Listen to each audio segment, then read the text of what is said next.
Welcome to Los Angeles, California. You're watching the Pac-12 on ESPN. USC off to its best start in 14 years at 7-1 and number 9 in the initial college football playoff rankings. Welcomes the Cal Bears to the Coliseum for Pac-12 After Dark. The Trojans second in the conference standings behind Oregon. The top 2 teams from now on make it to the Pac-12 championship game, and still a really good chance for a team from this league to make it to the college football playoff for the first time since 2016. And hi, everybody. Dave Pasch and Dusty Dvorak. Tom Luginbill down on the field. When Lincoln Riley was hired, Dusty, there was a lot of buzz around USC, high expectations after what he accomplished at Oklahoma. And last year, after SC won 4 games, and they have 7 wins already going into November. I don't know if anybody expected this. Him and his staff have done a great job. Look, they hit the transfer portal very hard, remade this roster, and they got themselves as a top 10 team in position to compete for a Pac-12 championship, a college football playoff spot, and they've got one of the best players and quarterbacks in all of college football, Caleb Williams, who has taken his game this year to a completely another level. So much fun to watch. Luckhurst will kick it off for Cal, and this will be a touchback. It will come out to the 25 for USC. Cal won the toss and deferred, so we'll get a look here early on at one of the best players right now in college football, Caleb Williams, who played for Lincoln Riley last year at Oklahoma, transferred to USC, and he is very much in the thick of the Heisman Trophy race. Only 1 interception on the season, and he's 3rd in the country in passing touchdowns.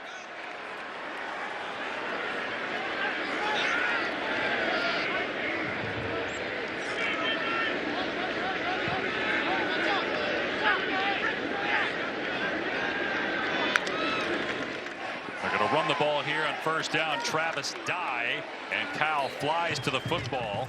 No surprise there. It's a defense that's tough, fights, will take the ball away from you. They have 14 takeaways on the season.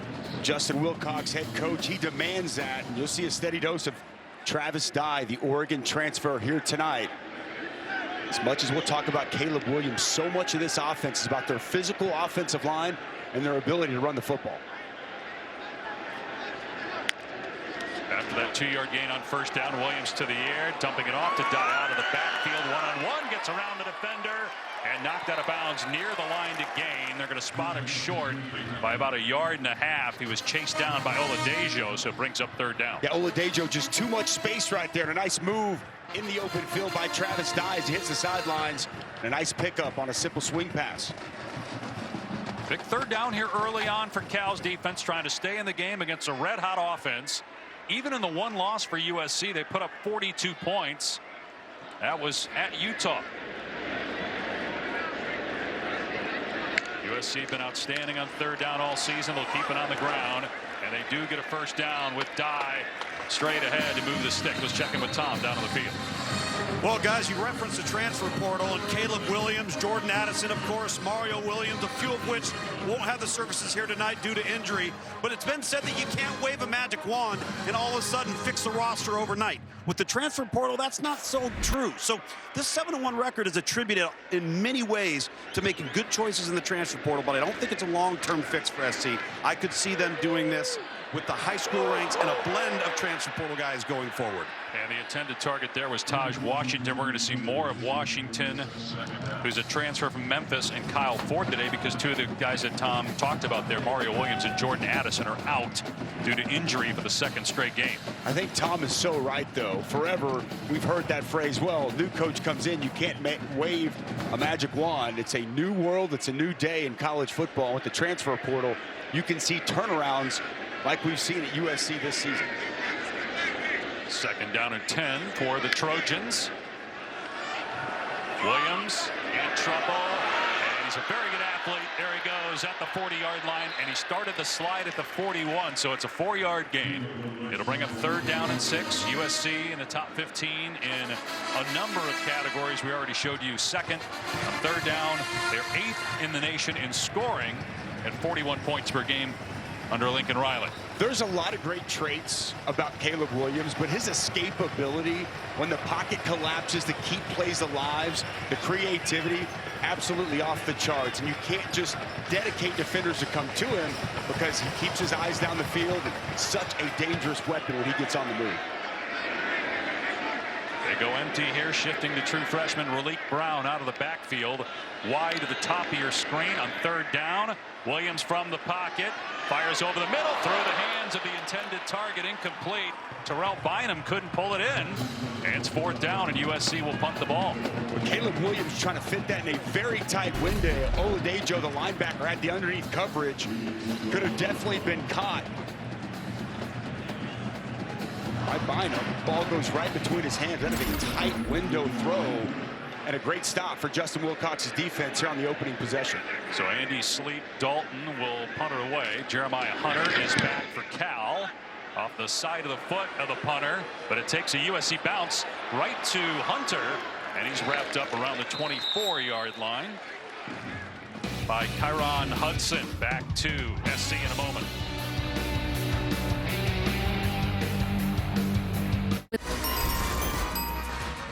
Next week on our Saturday night football game presented by Capital One features unbeaten TCU trying to get into the college football playoff. Texas had a win today, so first place on the line next week.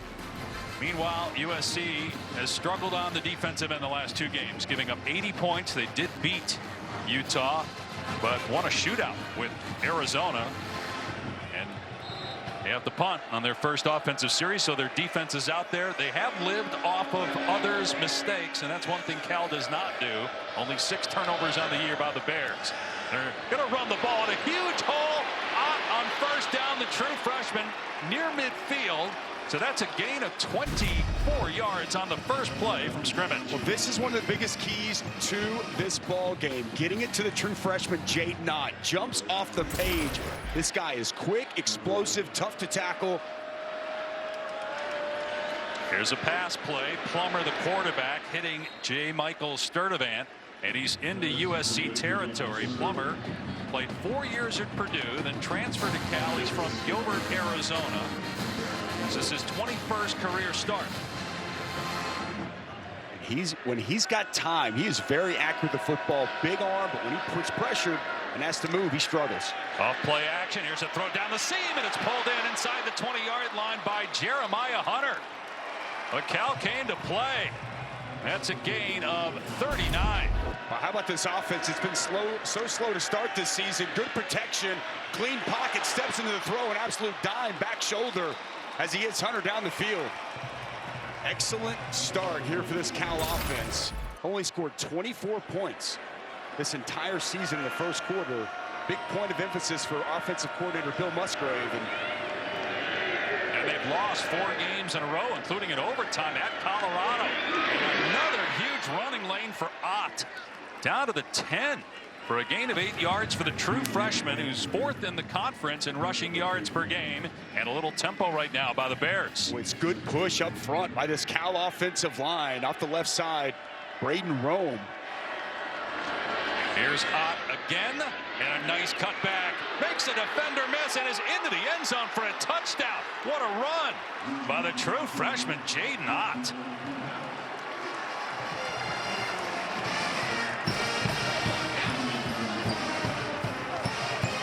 We talked this week about this game. And you get a chance to watch the film on Jaden Ott. He's one of the more talented young running backs I've seen this year. The ability to make guys miss right there in the hole, making Nomura miss, as well as the safety as he strolls into the end zone. Outstanding job with that lateral quickness, jump cuts, and a quick strike for this Cal offense. 1 minute and 46 seconds. They go 76 yards. There is a penalty marker down. The extra point is good. See what the flag's about.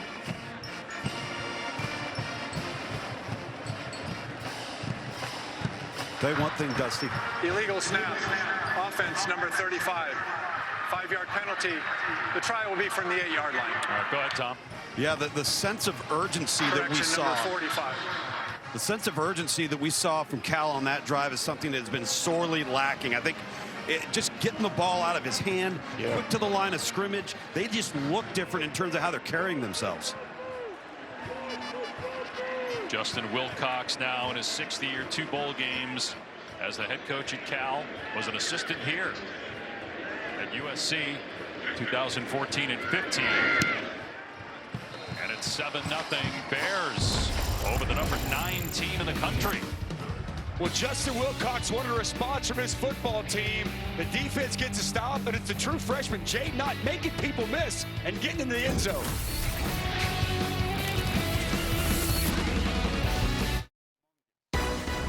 ESPN College Football is presented by Geico. Switch today and see all the ways you could save. And in part by Burger King. Your Whopper, your way. You rule. Number 16 of USC is now wearing number 45. Aerial coverage provided by Goodyear, celebrating the challenge of road games everywhere. Are you ready for the road? Goodyear, more driven. So it's 7-0 Cal, and keep in mind USC is missing 2 key players on offense, Jordan Addison and Mario Williams. Yeah, and Jordan Addison, last year's Blitnikoff Award winner, one of the best players in all of college football. Mario Williams, great speed, very explosive. 2 key pieces for Caleb Williams. Wasn't an issue on the road a week ago against Arizona. We'll see if it's an issue here tonight. Taj Washington, amongst others, going to have to continue to step up and make plays for this offense in their absence. And popped up in the field of play for Relief Brown for USC. He's a pass the 20-yard line. Brown out near the 30 before he's brought down. Tackle made by Luckhurst, the kicker. 24-yard return by Relief Brown.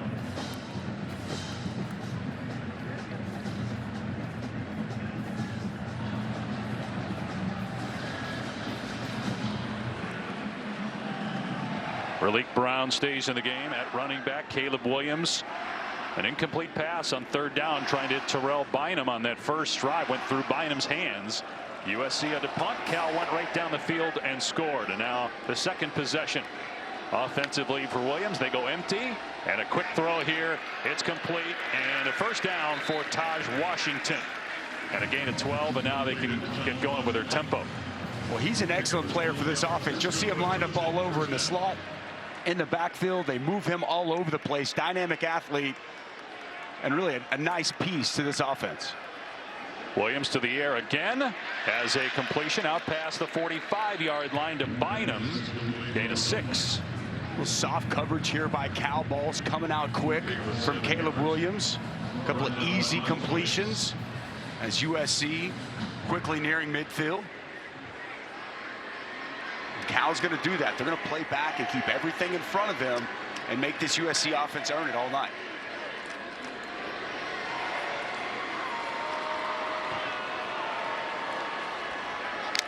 Williams on 2nd down and 3. Another completion to the 40-yard line. It's Josh Follow, the tight end, just his 4th catch of the season. Gain of 13 and another Trojan first down. Well, defensive coordinator Peter Sermon, he pulled both of his backers in those A-gaps, wanted to show that double A-gap blitz, and then they bailed at the snap, couldn't get to their landmarks in time, and a quick find there by Caleb Williams. And they're staying with this empty set. And Cal rushes 4. Williams from the pocket, receiver wide open in the middle of the field. It's Kyle Ford, who had a big game against Arizona last week. 6 catches and a touchdown. With no pressure on Caleb Williams. Very nice job reading that coverage, locating Kyle Ford on the in-cutting route. Caleb Williams in an excellent rhythm, getting the ball out of his hands on this drive. And they stay with the same formation. See if Cal brings some pressure. They're lining up as if they're going to. Try to change things up here, giving USC and Caleb Williams a different look.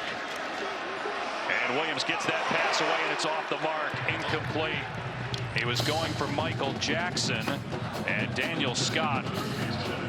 A rare starter for Cal, not injured on that back end of the Bear defense. He was in coverage. We talked about a couple of the USC wide receivers out. Cal really banged up. Colin Gamble out of this game. One of their starting cornerbacks, Hearns, is out. Backup nickel, DeJuan Butler. So Coach Sermon's defense on the back end, and they've struggled past defense all year. They're really missing some bodies. Here's a swing pass by him, and good open field tackle at the 24-yard line by Isaiah Young. Nice play. It'll bring up third down as we take a look at tonight's keys to the game. Brought to you by Jared. Well, we've already seen one of the keys pay off. Jaden Knott, establish him early, and that's exactly what we saw. One of the more talented young running backs in the country. And for USC, play clean. They've only had one turnover all season long. No lost fumbles, only one interception. If they play clean, they're a very difficult team to beat. They motion die out of the backfield, so again empty for Caleb Williams. On third down and 9, Williams in trouble, steps up and throws on the run complete. Washington a first down inside the 10 and down to the 7-yard line for a 17-yard gain. On third and 9, it'll be first and goal for USC. This is where he's so dangerous. It's a good inside rush on the spin move. He steps up, he stays calm, eyes down the field, and he locates Taj Washington for a big pickup. Run play on first down. Travis Dye knocked down at the 1-yard line. Craig Woodson saved the touchdown, but USC will get right up there and try to snap it quickly. This is the staple of their offense. It's that counter GT, and they've got their outstanding big guard, Andrew Voorhees. He just pulled around and absolutely buried a Cal defender. You're going to see that play and options off of it all throughout the course of the evening. And that's the one thing. Josh Henson, offensive line and offensive coordinator, has done a great job with those guys up front. They're physical. Play number 9 of this drive here for USC. Second down and goal. They run die. Waiting for a signal. Didn't appear to get in. Nope. Third down. Good job up front. Oladejo come down. They run right behind Andrew Voorhees. Looked like he had enough room, but stopped right there at the goal line. Well played by the 255-pound linebacker for Cal. You would imagine, based on how this drive has gone, Lincoln Riley probably thinking 4-down territory. Third down and goal.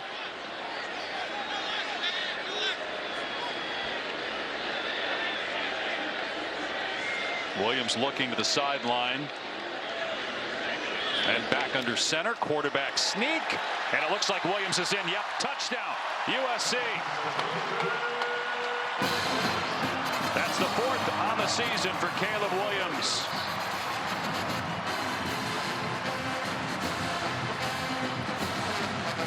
Nice response by the Trojans. Exactly right. And they put a lot empty on that set. Drive right down the field, put the ball in the arm of Caleb Williams. You see him, that beautiful blimp view, diving in over the goal line, clearly in the end zone.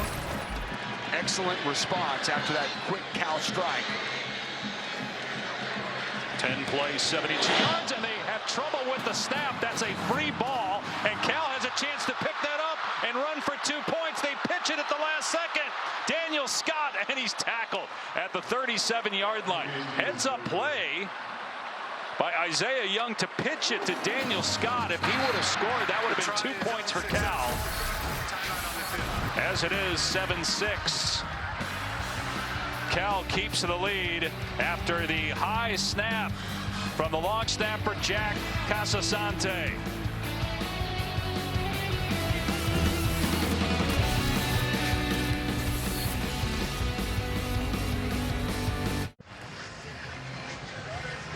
All right, back to Los Angeles. Let's take a look at our impact players. Brought to you by Chick-fil-A.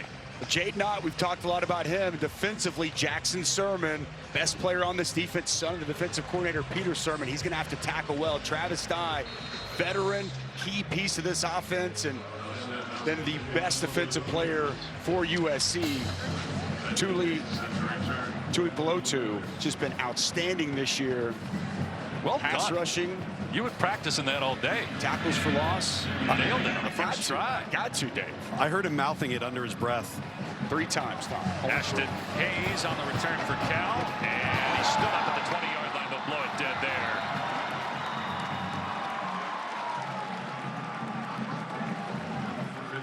Tuesday we'll have the exclusive reveal of the next college football playoff top 25 rankings, 7 Eastern, 4 Pacific on ESPN and the app. Game going on in front of us on ESPN, where we'll be when LSU and Bama are done. Obviously, we'll impact that. And Clemson certainly will drop after getting blown out in South Bend. And that was an impressive win for Marcus Freeman and Notre Dame. They've lost on that field to Stanford, who struggled this season. Also lost to Marshall. Blowout Clemson. Seems like they're getting things right. And that's a big game at the end of the year for USC, hosting Notre Dame right here in the Coliseum. Which, because of the way Notre Dame's playing, is going to help if USC wins that game, help its case and others in the Pac-12.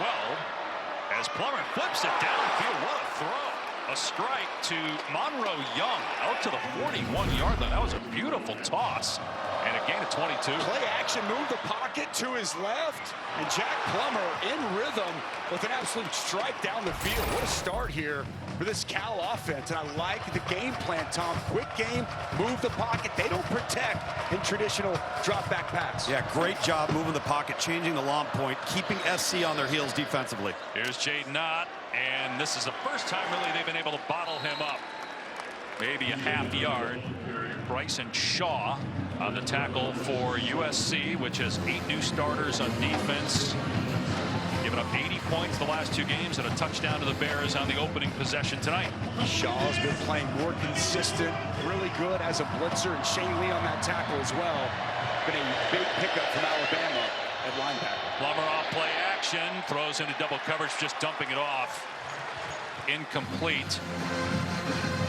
There is a USC defender in the backfield, Chewy Pelotu, who's got 12.5 tackles for a loss, 5th in the country, 10th in the nation in sacks with 7. Alex Grinch, the D coordinator, came over from Oklahoma with Lincoln Riley. See what he does here on 3rd and 9. They started the year so strong last couple of weeks. They've hemorrhaged some yards and some points, and the takeaways have dwindled away. I like to bring pressure in these spots and see if they do. Nope, they rush 4. Plummer's pass is caught, but short of the line to gain. Ott on the catch. It's 4th and about 3. Sierra Wright with the tackle. Looks like Cal will go for it here on 4th down. What do you think of this call? They're going to change it here and punt. They got to punt. I think you got to punt. You cannot give Caleb Williams and USC a short field. Your teams come in, you're off to a good start. Got a tie game right here. It could completely flip everything. If you go for it here, we get Number the ball 19 of USC is now wearing plus number territory. 45. 19 to 45. And they do have an excellent punter, Jamison Sheehan, but mostly in distance. He's number 1 in the Pac-12 at 46 yards per kick. They need accuracy right here. And that was beautiful. It checks up at the 9-yard line. Can't get much better than that. And so USC will be backed up inside its 10 after that 43-yard punt. You were a state champion golfer back in high school. I know with your 60 degree, you could pull off something very similar, Mr. Pash. I know it. Back when I was in high school, they didn't have 60-degree wedges. My best wedge, the foot wedge. Really a nice one in my bag. All right, Caleb Williams, 7 of 10 so far. He is 5th in the country in terms of points responsible for and 9th in the nation in total offense, and a rushing touchdown in that last drive. But again, they botched the extra point.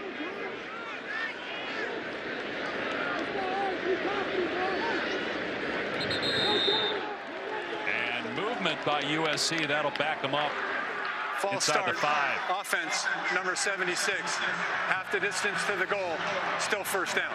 It's the redshirt freshman Mason Murphy, but I got to tell you, man, this young player has been playing outstanding. Use him a lot in the pool scheme, physical, athletic.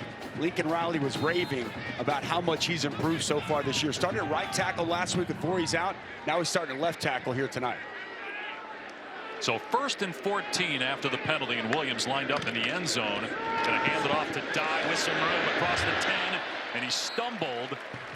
Down he goes at the 14, but he got 10 of it back. I think Ethan Saunders may have gotten a piece of him. That was enough to slow him down, and USC will go quickly here on 2nd down and 3. And wide open. 1st down catch. Easy for Brendan Rice. Williams really spreading it around here early on for USC. He makes you pay. They're playing that off coverage, backed away, respecting the wide receivers and their speed. And Caleb Williams just quick up, throws it. There's Rice again, this time brought down. It was a good play by Daniel Scott on the tackle. See Daniel Scott flying around making plays here so far early on in this ball game.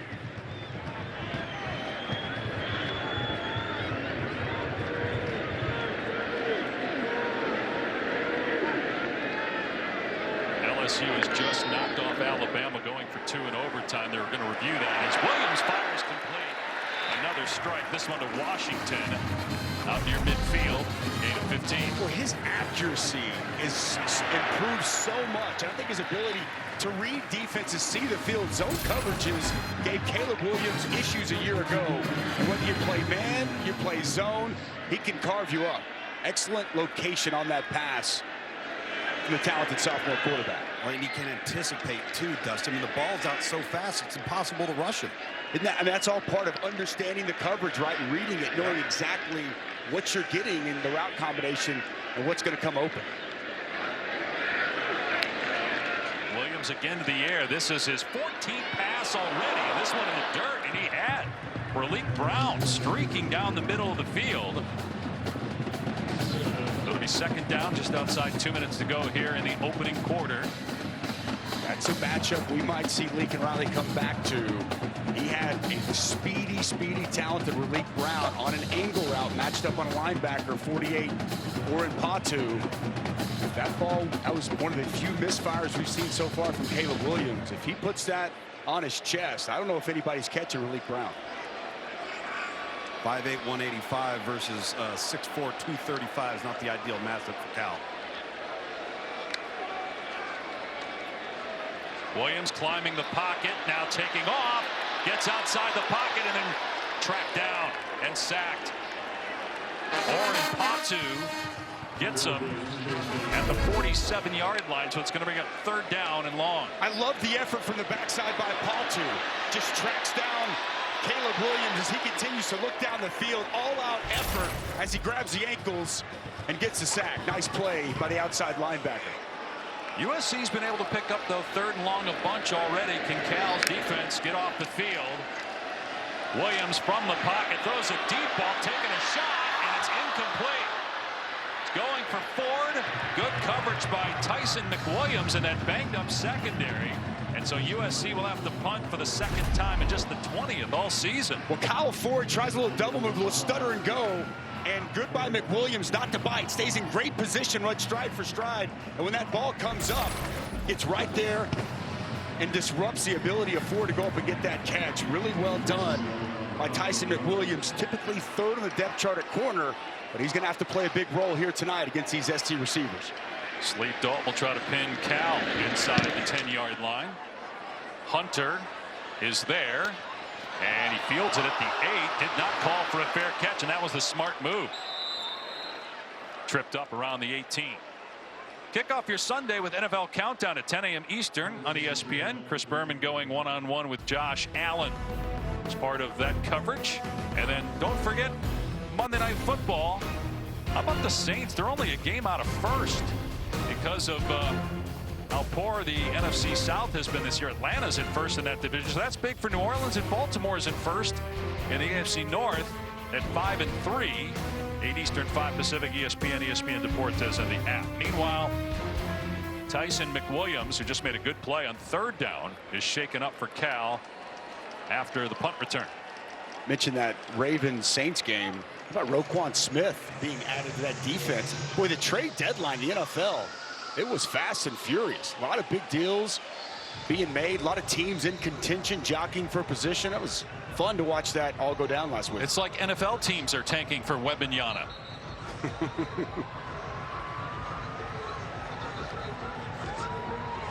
So Cal back out there on offense, first down on its 20-yard line. So far, Jack Plummer, not surprising given how many games he's played in, has been sharp. 4 of 5 passing, 64 yards. And he's got a receiver. Again, a beautiful touch throw. J. Michael Sturdivant, their best receiver, came in with 43 catches on the year. That's #1 among all freshmen in the country, and that play goes for 27 yards. Sturdivant working on right. Replay first down.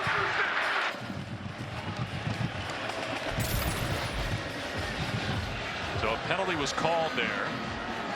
Ineligible receiver downfield. And it's Ender Aguilar who's starting at right tackle tonight. As they are mixing and matching this offensive line. Big play negated. You mentioned the touch pass, really well done there by Jack Plummer. His favorite target, Sturdivant, came wide open working on right, but offensive line too far down the field. A nice catch there by the officials.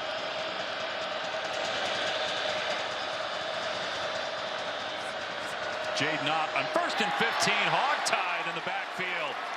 Brandon Peely makes the play, so a loss of about a half yard. Nice job inside there, working inside defensive tackle stun. Quality penetration by Peely. Nowhere for Ott to go with the football.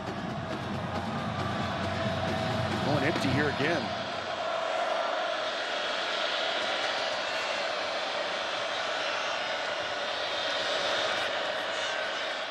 Plummer's pass caught by Sturdivant out near the 22. So they get a chunk of it back, make things a little bit easier here on 3rd down. Bryson Shaw in coverage for USC. Final seconds here of the 1st quarter. Meanwhile, they storm the field in Baton Rouge. 7-6 the score here in Los Angeles, with Cal leading the Trojans. Right now the difference in this game, after the Jaden Ott beautiful touchdown run, a missed extra point by SC. Following the Williams touchdown run.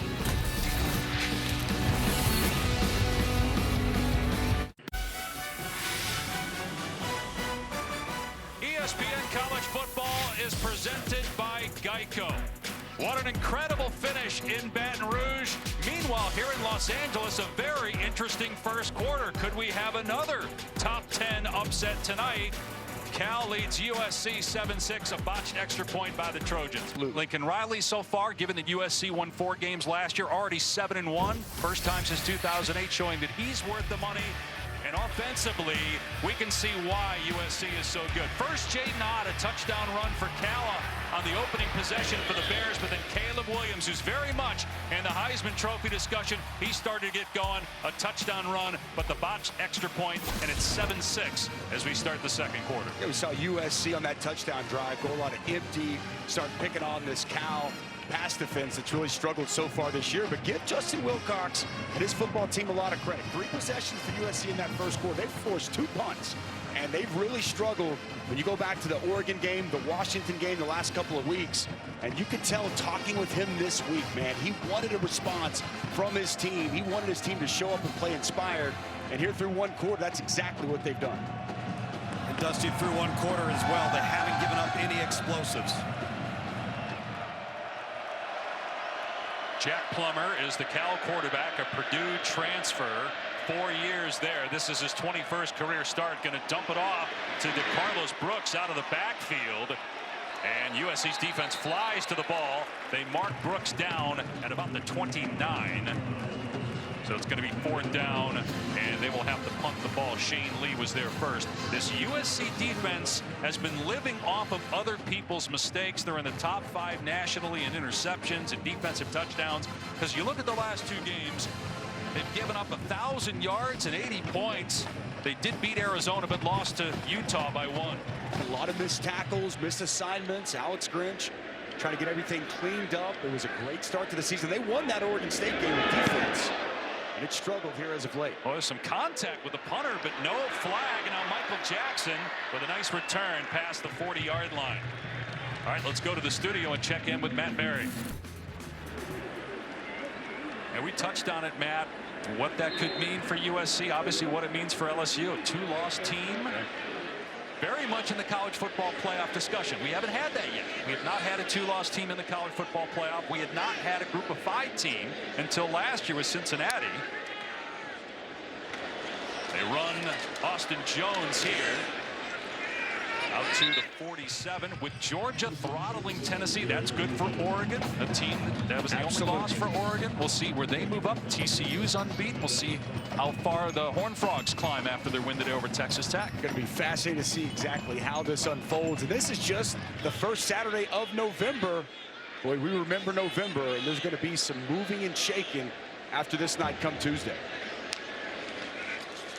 Williams pulls it back, will throw on 2nd and 5, and it's pulled in at the 40-yard line, and out of bounds is Taj Washington. A first down. USC is playing without Jordan Addison and Mario Williams, 2 of their top receivers. Washington has stepped up.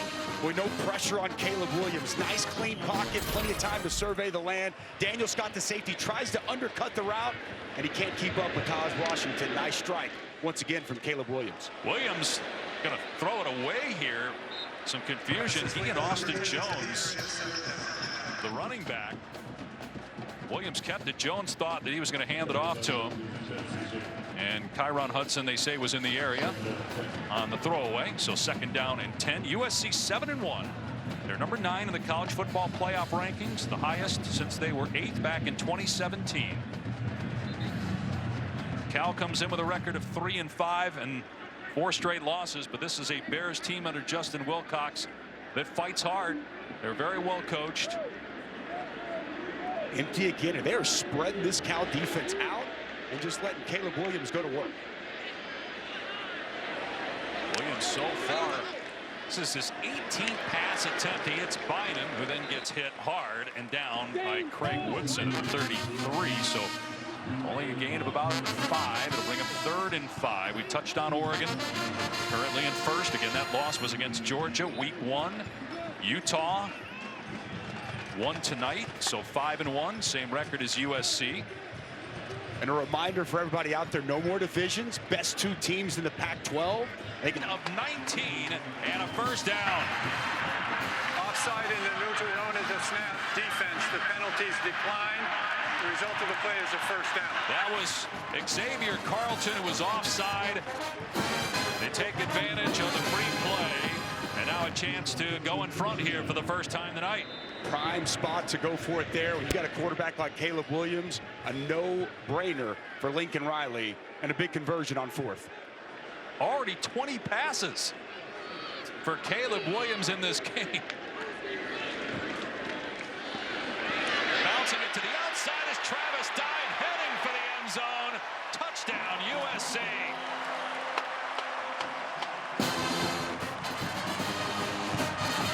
Number 9 on the ground for the Oregon transfer, Travis Dye. Is such a key addition for Oregon. The vision on this run. Looks like he wants to bounce it out to the perimeter. Sets up the defender. Big hole opens up. And he powers his way into the end zone. Travis Dye's been an integral piece to this offense. And a quality touchdown run to give the Trojans the lead. So Nathan Winnetta is the snapper. He was not the snapper on the botched PAT on the first touchdown. This one, the operation is much smoother, and it's 13-7 USC. Travis Dye, 4 years at Oregon, over 3,000 yards there, closing in on 800 already this season for the Trojans, who now have the lead.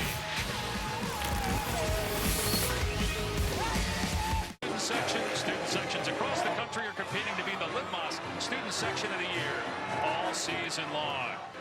First home game for USC since October 8th. 4-0 here at home on the season. The remaining games for the Trojans: Colorado next Friday, at UCLA, and then a home game against Notre Dame. They do not play Oregon, which may in the long run actually help the Pac-12's chances of getting a team in the college football playoff for the first time since 2016. Here's Ashton Hayes on the return, has some room, trying to get to the edge at the 30 and run out of play at the 34-yard line by Latrell McCutcheon. Let's go to the studio and Matt. How you guys? Wow. I want to know how many passes were thrown, though, in that game total by the quarterbacks, because Caleb Williams has already thrown 20 in this one He's for chasing. USC. You know, Tanner Mordecai, a former Lincoln Riley quarterback, recruited in Oklahoma. Seems like he's had everybody. Pretty good list of quarterbacks, to say the least. Everybody that's any good. Jaden Knott spun down by Shane Lee.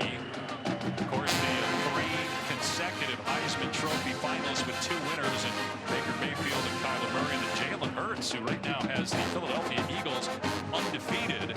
So obviously Lincoln has great history with quarterbacks. Caleb Williams, remember, he played him in the middle of last season, benching Spencer Rattler, finally gets the USC job. Williams transfers to play for him. In trouble, Plummer, and sacked. There's Tui Pelotu, who's in the top 10 in the country in sacks. That's his 8th of the season. Well, Tui Pelotu is one of the best defensive linemen in all of the Pac-12. Just a simple chop rip off the edge, and he's going to beat Aguilar. Has no chance. Excellent hands, and he closes to the quarterback as he slings him to the ground.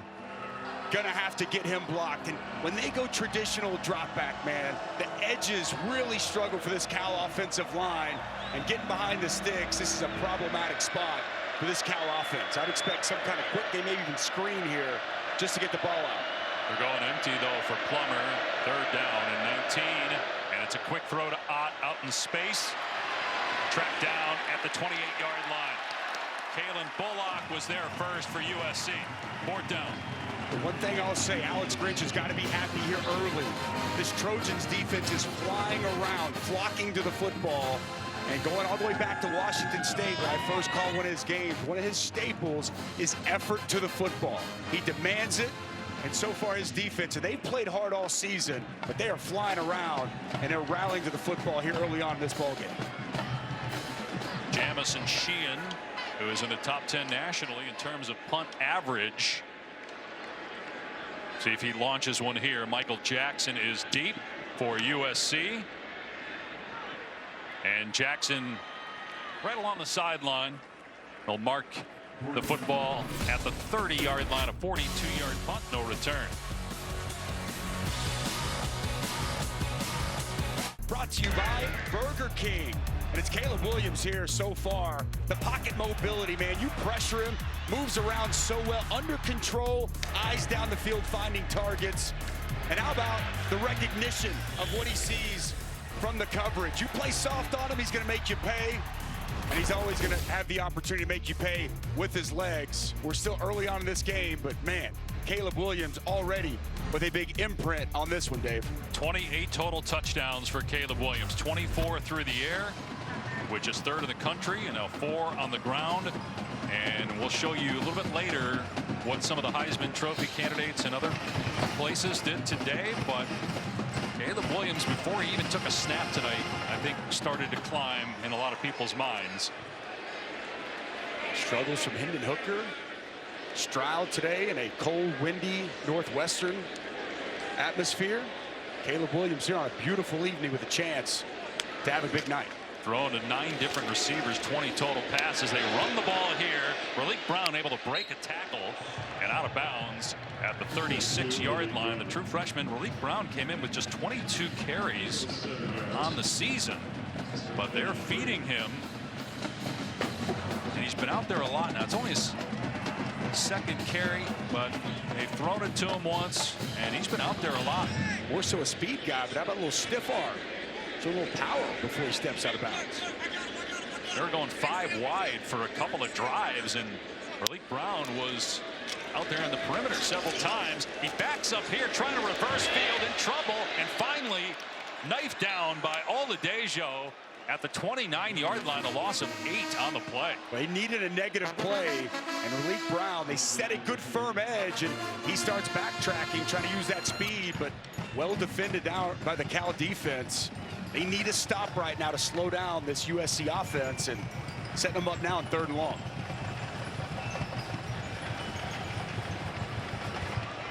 Taj Washington, bottom of your screen, working out of the slot.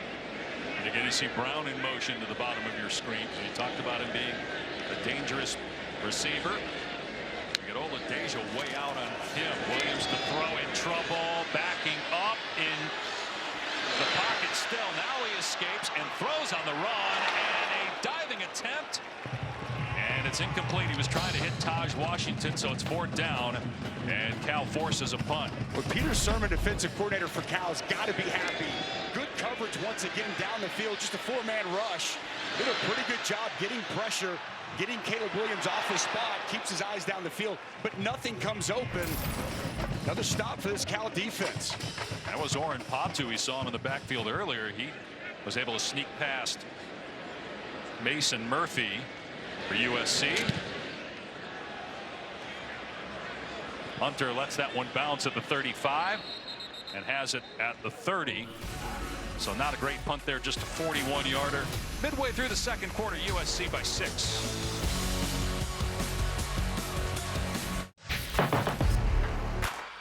Well, perhaps if you were checking out the Astros winning the World Series and you missed LSU's win over Alabama, here are the updated scores in the top 10 of the college football playoff rankings. So how far does LSU move up the top 10? It's a great question. I think it's going to be Georgia, Ohio State, Michigan, TCU, and your top 4. LSU, I don't know if you can move them ahead of Oregon. Oregon's been playing such good football. We'll see how this game turns out here. I think clearly, though, they'll probably move up at least to 7, 8. Maybe 6. They're not going to move in front of Tennessee because Tennessee whomped them there in Baton Rouge. They're going to run Jaden out to the perimeter. That has not been working. We showed you that graphic of what they've done since that first drive. And on that first drive, they ran on up the middle a bunch. Now they're trying the perimeter. It's not working. Solomon Byrd, just too much speed on the edge. This defense, they move a lot. Post-snap, change gaps. I think they need to run Jaden out right at them as opposed to trying to get on the perimeter and attack the speed. Here's Plummer throwing an incomplete pass. It was broken up by Blackman. Sturdivant, their top receiver, was the intended target, and it's 3rd down and 9. Plummer actually had some time to throw the football. It's just outstanding coverage by Mekhi Blackman, and he's given up some size to the 6'3" Sturdivant. Excellent job, though, getting that left hand in and creating the pass breakup. Mekhi Blackman, he's the best cover corner USC has. Put some good film out there this season. A nice play to force this 3rd and long. Cal is yet to convert on 3rd down in this game. Sturdivant, the top freshman receiver in the country in terms of catches. Imagine Plummer will be looking his way. And right on cue with a 1st down catch. The initial 3rd down conversion tonight for the Bears. It's a gain of 12. Well, I tell you what, only a 3-man rush. They drop 8. No pressure comes. And if you give Plummer time to survey the field, he can cut you up in a nice tight window throw for the 1st down. Plummer on the move, dumps it off, and it's pulled in by Ott in USC territory for a gain of about 7. That was a good job by Jack Plummer, who again has a lot of experience. Started 12 games in 4 years at Purdue.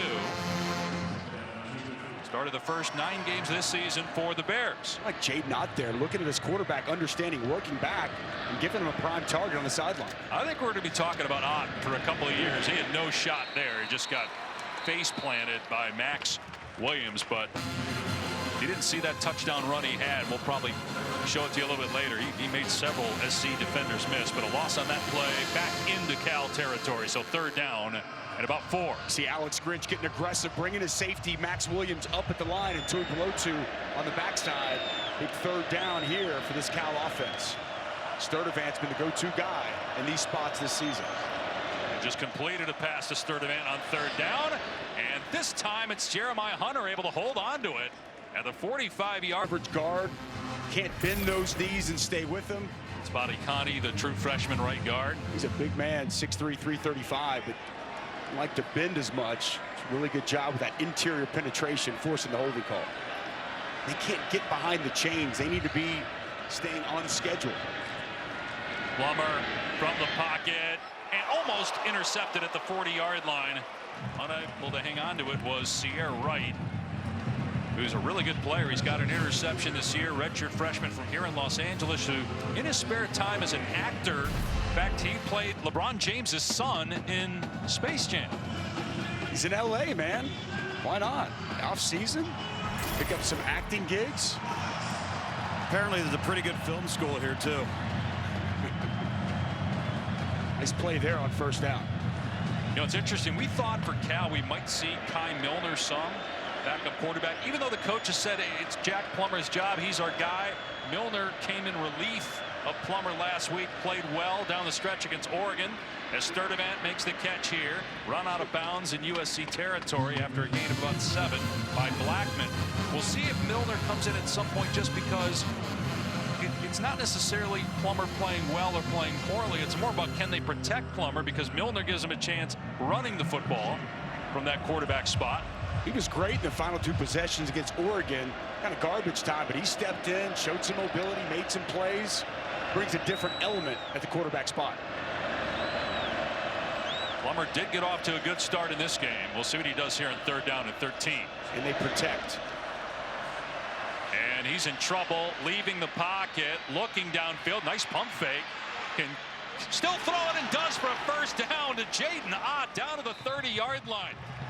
Very smart play by Plummer to keep that play alive and convert. Boy, third down conversion as we get this great blimp look. Look at him doing a Caleb Williams impersonation. Little pump fake, draws a defender, and he finds his running back across the middle. Huge pickup on 3rd down. They had no 3rd down conversions coming into this drive. Already 3 on this possession. Again, Plummer outside the pocket just throws it away here as he was being chased by Brendan Peely. Nearing 4 minutes to go. We talked a little bit about Justin Wilcox earlier when we were on ESPN News, but the 6-year head coach spent some time at USC as the defensive coordinator. Justin's helped Cal get to 2 bowl games. His father, Dave, is in the Pro Football Hall of Fame. Longtime San Francisco 49er. Tough to win at Cal. Sonny Dykes had trouble there. Now he's got TCU undefeated as their head coach. Plummer in trouble, wrapped up. Again, it's Tui Pelotu. Another takedown at the 33, a loss of 2. Well, this guy is a problem and a nightmare for this Cal offensive line. Just relentless in his pass rush. You're going to see him working off the edge. He slips, falls, gets right back up, and he's able to get Jack Plummer down. Nowhere for him really to go with the ball down the field. Just love the effort from Tui Pelotu. He's an NFL defensive lineman. He's playing defensive end. I think at the next level, he's more of a 3 technique inside, but he's got that versatility. And even at his size at 290 pounds, still enough quickness to come off the edge. You have to figure out some way to help out this offensive line the rest of the night on number 49. Well, can Cal do it again? They converted 3rd and 13. And Timeout, Cal. Wilcox will call a timeout. Timeout on the field. You wonder, they want to talk here, okay, are we in 4-down territory? Depending on what happens on 3rd down, be about a 50-yard field goal from here.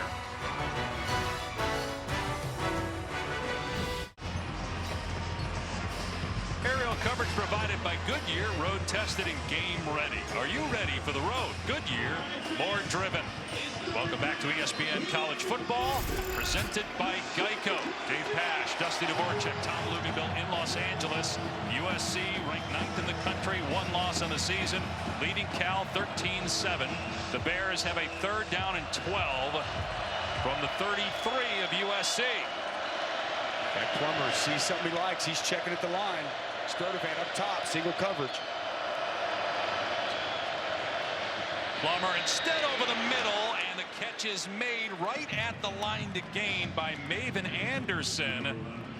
They're going to spot him a yard short, and Cal is going for it here on 4th down and a yard. Well, Justin Wilcox told us we got to score touchdowns. Field goals aren't going to beat USC.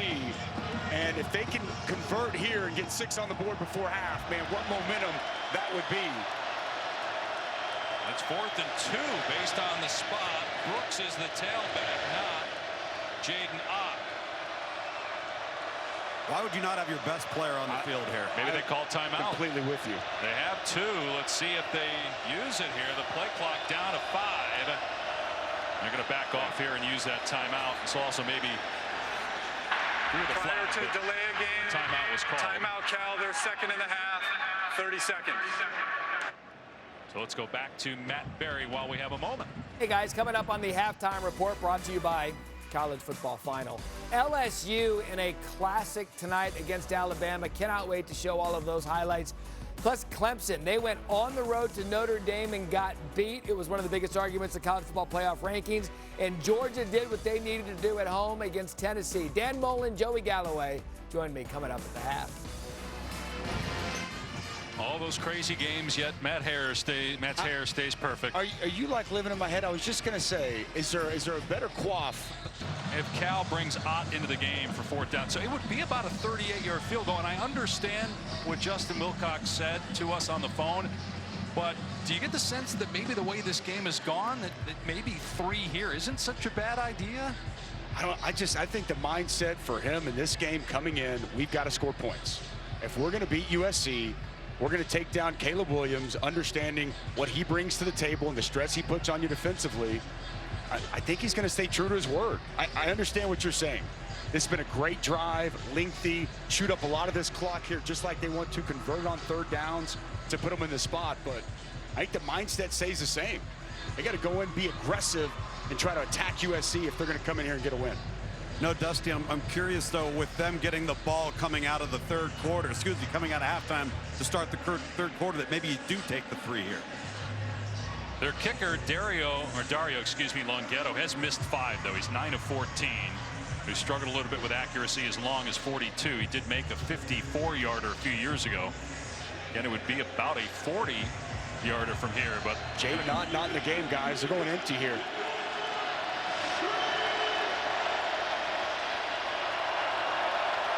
Can Cal keep the drive going? 4th down and 2. Plummer, pump fake, and throws behind the receiver. Hunter incomplete.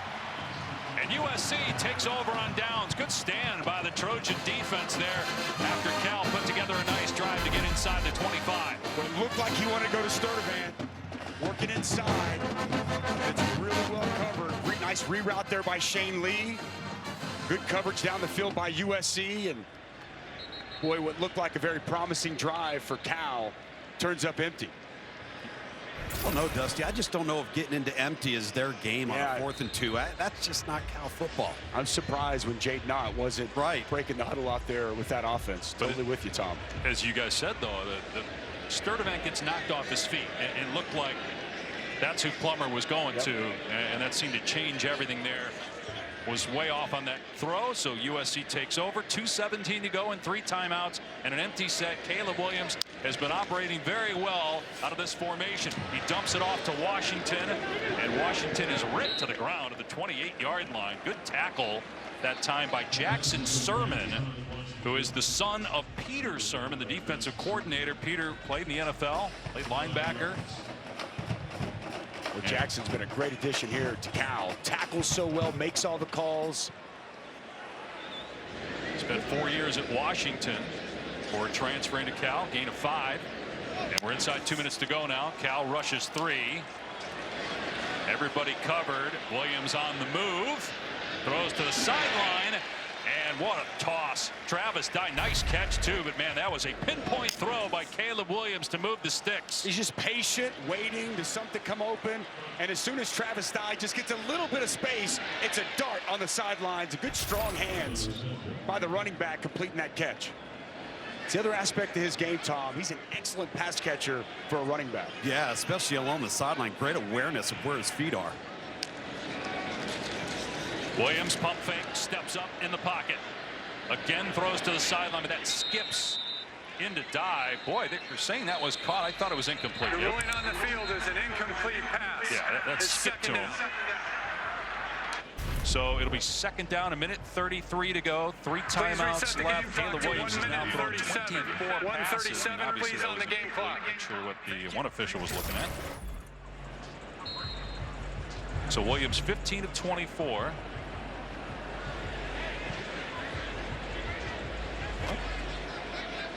157 through the air for Williams, and again a rushing touchdown.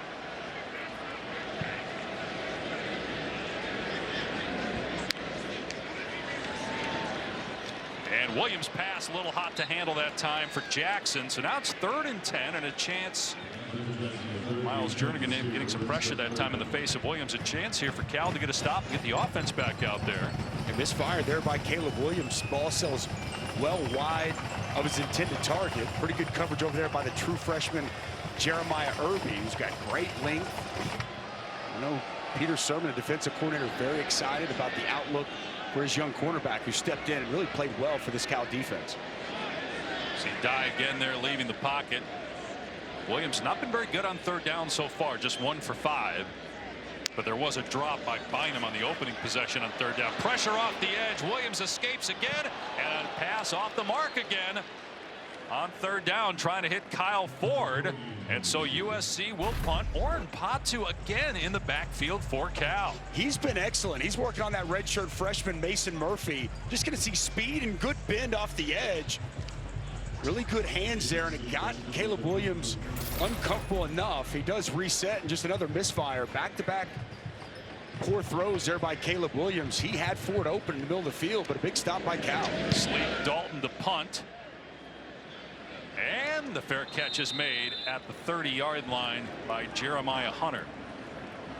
Dave Pasch, Dusty Dvorak up here in the booth. Tom Luganbill down on the field. You get the sense watching this, even though USC has a lot of good receivers, they miss Mario Williams, Jordan Addison. Remember, Addison won the Biletnikoff last year at Pitt, transferred to USC. Both those guys missed last week's game.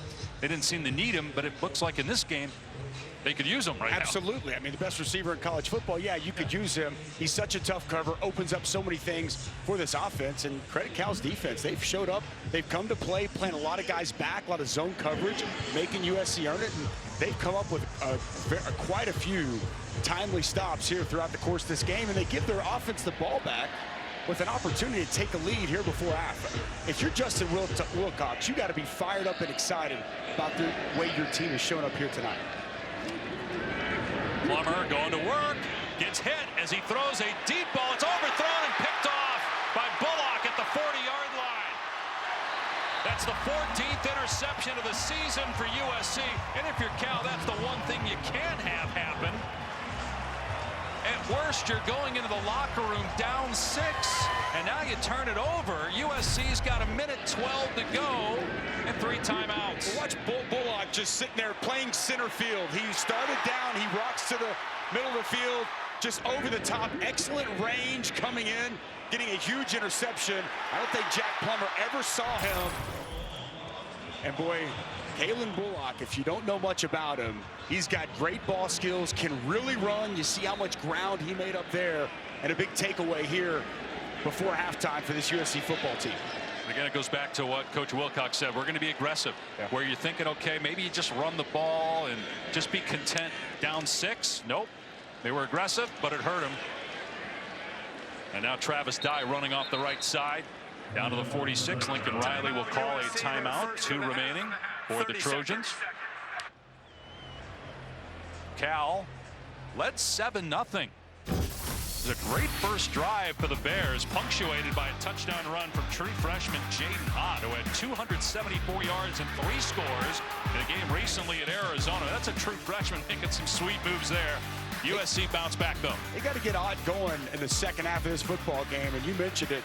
Then Caleb Williams gets going. Travis Dye, excellent setup there to the outside before he cuts it back inside.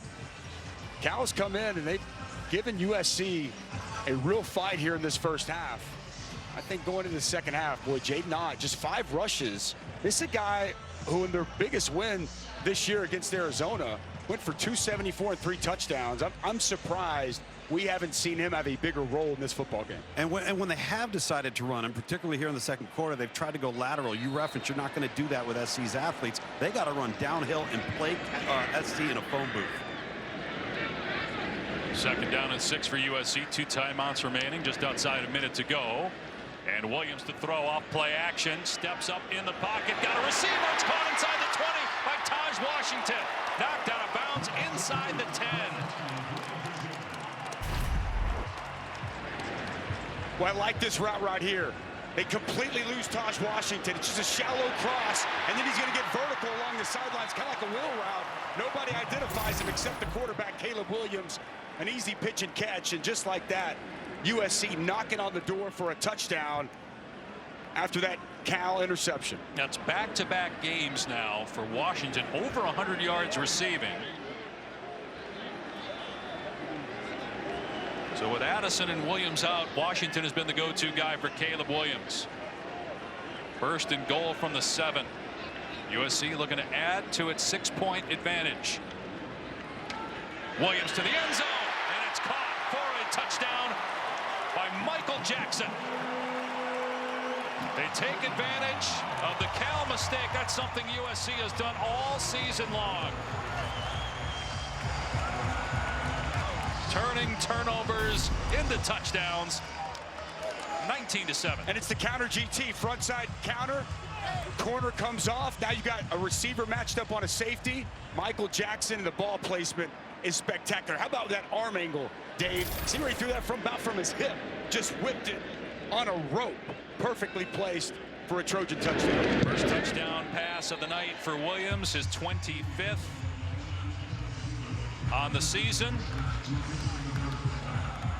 29th accounted for overall in terms of touchdowns for Williams. So it's a GT counter, right? And this is Caleb Williams reading it. He sees the corner blitz off the edge there from Irby, knows he's got the matchup he wants. And as you see Irby come up, jump in the throwing window, drops down 3/4 and delivers a dime. I'd say great illustration of what Caleb Williams brings to this football team. The decision making and then the arm flexibility to make any throw from anywhere. No, Dusty, we've talked about this before, you know, the difference between arm strength and arm talent. He has both, but the ability to change arm angles dependent upon what's in his face or who's around him makes him truly unique compared to his peers here in college football. And this is a guy with not a ton of starting experience. He started the last 7 games a year ago for Oklahoma, but his first start was October 16th of 2021 against TCU as a true freshman. And one thing that, you know, Lincoln told us, we spoke to him this week, an area that he's really grown is how he plays on the road. He struggled on the road last year at Oklahoma, played much better in his second college football season as a road team for SC as Ashton Hayes gets it across the 25, 48 seconds remaining. And 1 timeout left for Cal. As we look at the Heisman hopefuls, we've got some numbers attached to these. And again, these are, first of all, just so everybody knows, these are alphabetical order. So that's the reason why we've got it set up this way here for you. 8 guys we've got listed. Bo Nix, boy, what a day he had. 5 touchdowns, responsible for 2 passing, 2 rushing, and a receiving touchdown. First guy since Josh Harris at Bowling Green in 2001 to have that 2-2-1. But Stroud struggled. Drake May continues to play well. Hooker did not have a great game. Max Duggan certainly helped his cause as Cal just runs the ball up the middle here with DeCarlos Brooks. And you wonder, maybe is Jade not shaken up as we continue to see Brooks. Blake Corum had a good day, but big opportunity for Caleb Williams here. Another national TV game for him to get the voters' attention. And don't get it confused. Look, Lincoln Riley, his staff has done a great job. They've added some nice pieces. USC is in this position because of Caleb Williams. I mean, he has been nothing short of spectacular, and how well he takes care of the football on top of making the plays, I think really separates him. He is definitely moving up Heisman boards. And I'll tell you another guy we've seen this year, Drake May, and what North Carolina is doing there in Chapel Hill. That's another guy that, to me, has got to be somewhere at the top of most people's list when we're talking Heisman Trophy. Hendon Hooker, and he played Georgia today. That's a tough defense. It's going to be fun here these next couple of weeks as these players jockey in position. What Cal just did there, maybe they should have done in the last drive, and it'd still be 13-7, but now USC in command, leading 20-7 after the Caleb Williams magic. We send it to Matt Berry, Joey Galloway, Dan Mullen, halftime report. From Los Angeles, California, this is the Pac-12 on ESPN. And the number 9 team in the country, the USC Trojans, trying to stay within striking distance of Oregon atop the Pac-12 standings. They trail the Ducks by a game and obviously trying to stay in the college football playoff discussion. Who knows how far they might move up based on what happens the rest of this game should they win. Dave Pasch, Dusty Dvorak, Tom Luganville down on the field. Well, you made the statement in the first half that USC is 7-1 because of quarterback Caleb Williams, and man, he is as good as it gets, and he's climbing the Heisman Trophy list. He's been fantastic all season, and he's been fantastic here so far tonight as we've seen USC go away from the rushing attack and really lean on the arm of their quarterback, and a lot of empty sets and just allowing Caleb Williams to pick apart what's been a porous Cal defense throughout the course of the year. But the close of that half was the story, Dave. Cal was in perfect position with the ball, just over a minute to play. They take an ill-advised shot, and like USC's done all year, they get a big takeaway, and then it's the points off of the takeaway. That's the 59 points from USC off of turnovers this year, about as good as anybody in college football. And all of a sudden now, instead of going in down 1 score, you're down 2 here to start the second half. They do get the ball, start the third quarter. See if Jaden Ott gets more touches. He was not on the field at the end of that second quarter. At 12 touches, 8 runs, 4 receptions. Touchback will come out to the 25. Take a look at that last Caleb Williams touchdown pass. It gives you an idea of what this young man brings to the table. So it's a DT counter scheme to the front side. And Caleb is going to read this out. He's got to read it quick. So as soon as he gets his read, he sees the corner coming off the edge, blitzing. He knows right now, I'm going to throw this football. And as you can see, big, long corner jumping in the air, drops 3/4, and puts it only where his wide receiver can make the catch. It's about as good as he gets right there, Mr. Bash.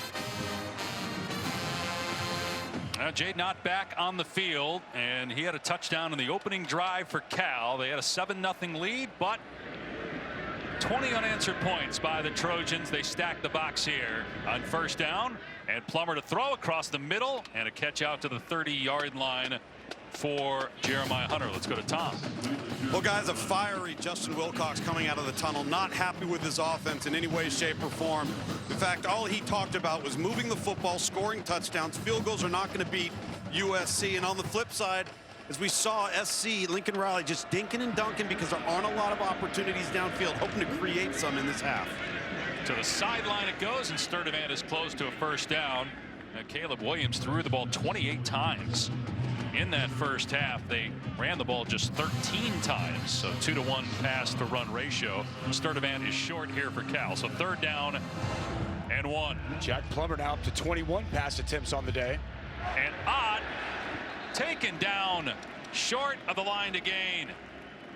Nick Figueroa was there for USC, and Bears will have to punt. They go 3 and out on their first drive of the second half. Well, you see movement post-snap, and it's Nick Figueroa coming down, creating that negative play, playing on the other side of the line of scrimmage, a staple of what Alex Grinch wants to do. A lot of pre-snap, post-snap movement, and Figueroa able to get a big stop on 3rd and short. 45-19, wearing 45.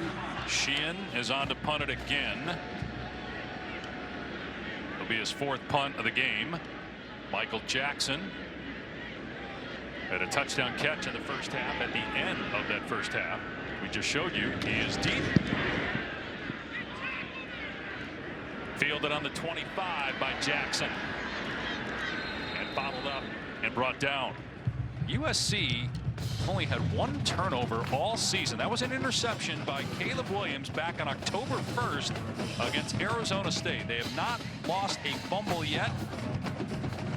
Never happened, by the way, in case you're wondering, throughout a college football season, that a team has not had a lost fumble. Of course, we're jinxing them now. It's only happened 4 times that a team has made it through an entire season with 1 lost fumble.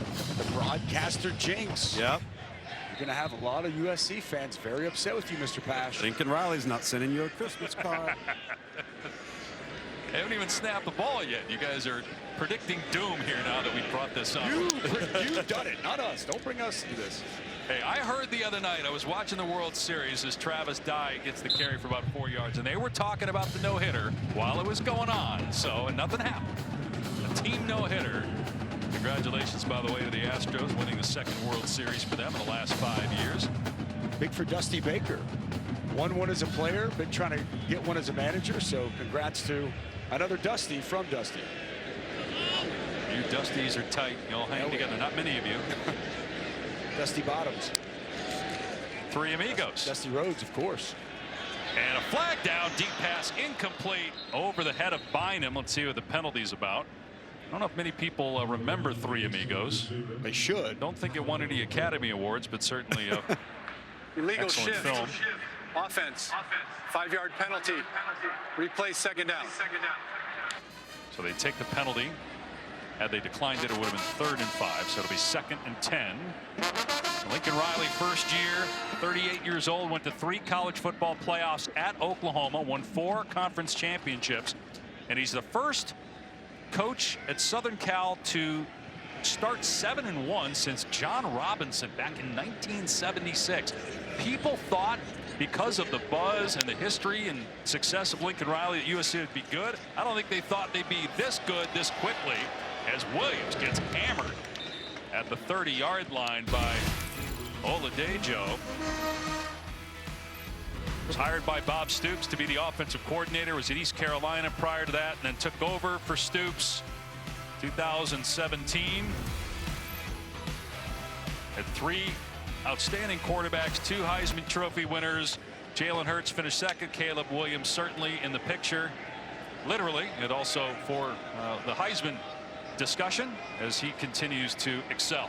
He's had a ton of success. Just as we're talking about Caleb Williams making plays, standing in there at 3rd and long to move the sticks. Nice job by Bynum, sitting down in that zone, found a soft spot, and it's a strike from Caleb Williams.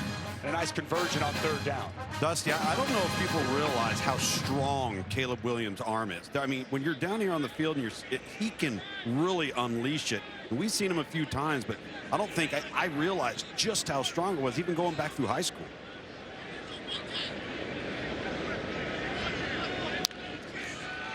Williams to throw on 1st down. Looking downfield, taking a shot down the sideline, incomplete. He was going for Raleek Brown, covered by Jackson Sermon. Well, that's a great job by Jackson Sermon right there. Tell you what, 240-pound linebacker on a speedster like Raleek Brown, and he's running stride for stride with him. Papa, defensive coordinator Peter Sermon, going to be happy about that job right there. We were talking with Peter, and we asked him, you know,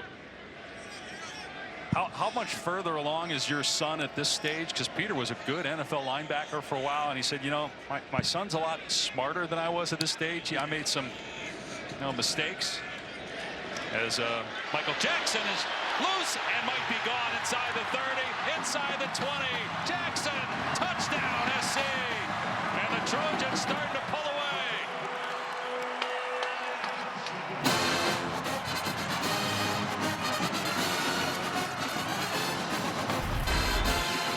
It's very similar to what we saw earlier in the game. As you're going to see Jackson come inside. This time, instead of pulling the backside tackle, they take that tackle, get him up on the 2nd, 3rd level, help spring an explosive play and a big USC touchdown. He had 4 catches and a touchdown all season, Michael Jackson, coming into this game. 2 catches tonight, both for touchdowns. No Jordan Addison or Mario Williams, but others are stepping up. And when you got a quarterback like Caleb Williams spreading it around, anything's possible. Although Jackson did most of the work here after the catch. And USC in command at home, 27-7. Aerial coverage provided by Goodyear, celebrating the challenge of road games everywhere. Are you ready for the road? Goodyear, more driven.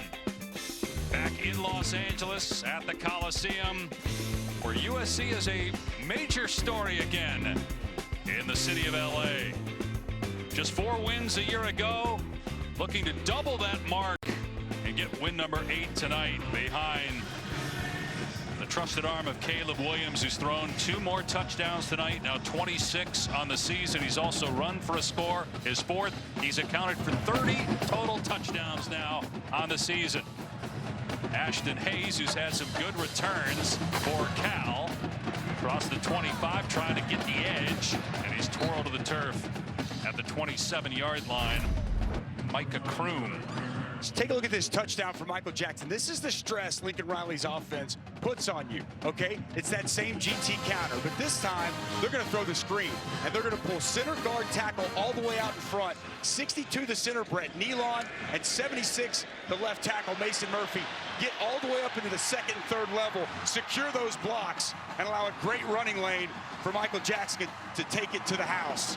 You got to deal with this quarterback. You got to deal with this scheme. Put so much stress on opposing defenses. And Cal going empty here, down 20. Plummer to the air. Here's Anderson, nowhere to go. Driven to the turf at the 24-yard line by Max Williams. So a negative play to start this drive. You know, at what point? The coaches told us Jack Plummer is the starter, but we might see Kai Milner. At what point, even though you're down by 3 scores, you probably need to throw the ball, though you still have a half to go. Do you put Milner in there just for a little change of pace? Create a spark. I think we're getting to the point where, yes, you absolutely do. And that's got to be interference. Yep, here comes several flags as Sturdivant was grabbed and turned by Mekhi Blackman. Sturdivant's going to be a good one. Island Village, Texas leads the country among freshmen in receptions and touchdowns. Pass interference. Defense number 6. 15-yard penalty. Automatic first down. Mekhi Blackman, talking about him earlier, one of their better cover corners working on Sturdivant. Just gets that right arm hooked on his arm. Good call by the officials. Might have been a missed hold on the interior. Joey Pelotu once again applying that inside pressure. You can see what looked to me like a hold from the Cal offensive line, but easy call there on the interference from Blackman. Cal started 3-1. The only loss for the Bears was a 7-point loss at Notre Dame, but they've dropped 4 in a row since. Gonna run the ball here, and no running room whatsoever for Ott, as that defense now for USC starting to come alive. Dejon Benton smacked Ott as soon as he reached the line of scrimmage and got pushed back. They're actually going to mark him short of the line of scrimmage. So another negative play on first down. And that was an inside run stunt by the defensive line. 79 actually wrapped over the top to make that play. Came free, came clean, and gave nowhere for Cal to be able to run the football. 80 points allowed by that USC defense in the last 2 games, but much better after that opening drive tonight. Cal went right down the field to start the game and scored first, but the defense has been very good the last 2 quarters. Here's a deep shot and a wide open man. Hunter inside the 10, and they get to him inside the 5-yard line. So Bryson Shaw with the tackle, but it will be first and goal for Cal after a gain of 57. Well, it starts with the protection. Jack Plummer's actually got time to survey the field, but it's a double move. You're going to see Hunter an out and up, and he beats right, jumps that out and gives just enough space, and a perfectly placed pass there from Jack Plummer for really the first explosive play through the passing game here tonight. First and goal from the 4, going to throw again. Plummer in trouble and sacked back at the 12-yard line by Tellini. 3.5 sacks now on the year for the senior. Boy, Tellini, just a good quality bull rush inside on 77. Everett Johnson gets him on skates. Nice job getting off the offensive lineman and getting Plummer to the ground. Smart play by Plummer there. Make sure you don't make a bad play worse. Exactly right, Tom. But you also had a receiver right there, just ground it. Just throw it right in the ground. You're outside the pocket. He's inside the pocket. That was the inside. But there was a receiver in there. Just throw it at his feet. They run out here, bouncing off of a tackler, but then they swarm to him.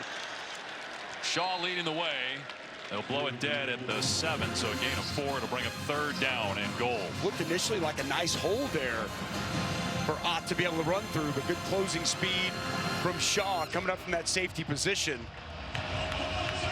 Can they protect Jack Plummer and give him enough time to locate a wide receiver? Empty once again here for this Cal offense. Justin Wilcox has said several times we're not going to beat him with field goals, so assuming it's 4-down territory, 3rd and goal from the 7-yard line. Plummer back to throw, and receiver fell down, and another flag. Sturdivant got tripped up. Kalen Bullock in coverage for USC. This will be a first down for the Bears. Pass interference. Defense number 7. The foul occurred in the end zone. The ball by rule is spotted at the 2-yard line. Automatic first down. Bullock's trying to plead his case, but I think it's the right call. You're going to see way too much contact on him in the end zone. Get the reroute by the linebacker and then kind of a shove to the ground. That's the right call there, Dave. So it'll put him on the 2-yard line, first and goal.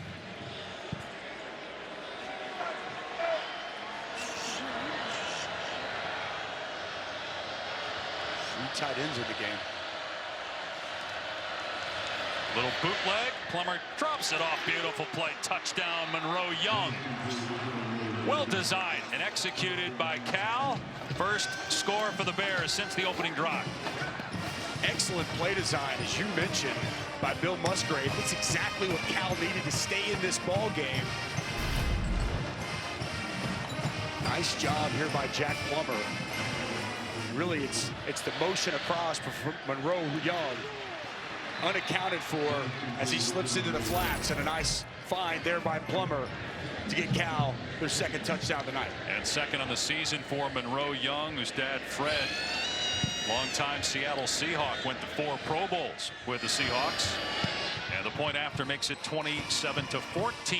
Cal is not done yet. Midway point of the third quarter. Well, it felt like USC may pull away. Quick stop on defense, quick score on offense. But Jack Plummer says we're not going away just yet. Big touchdown for the Bears.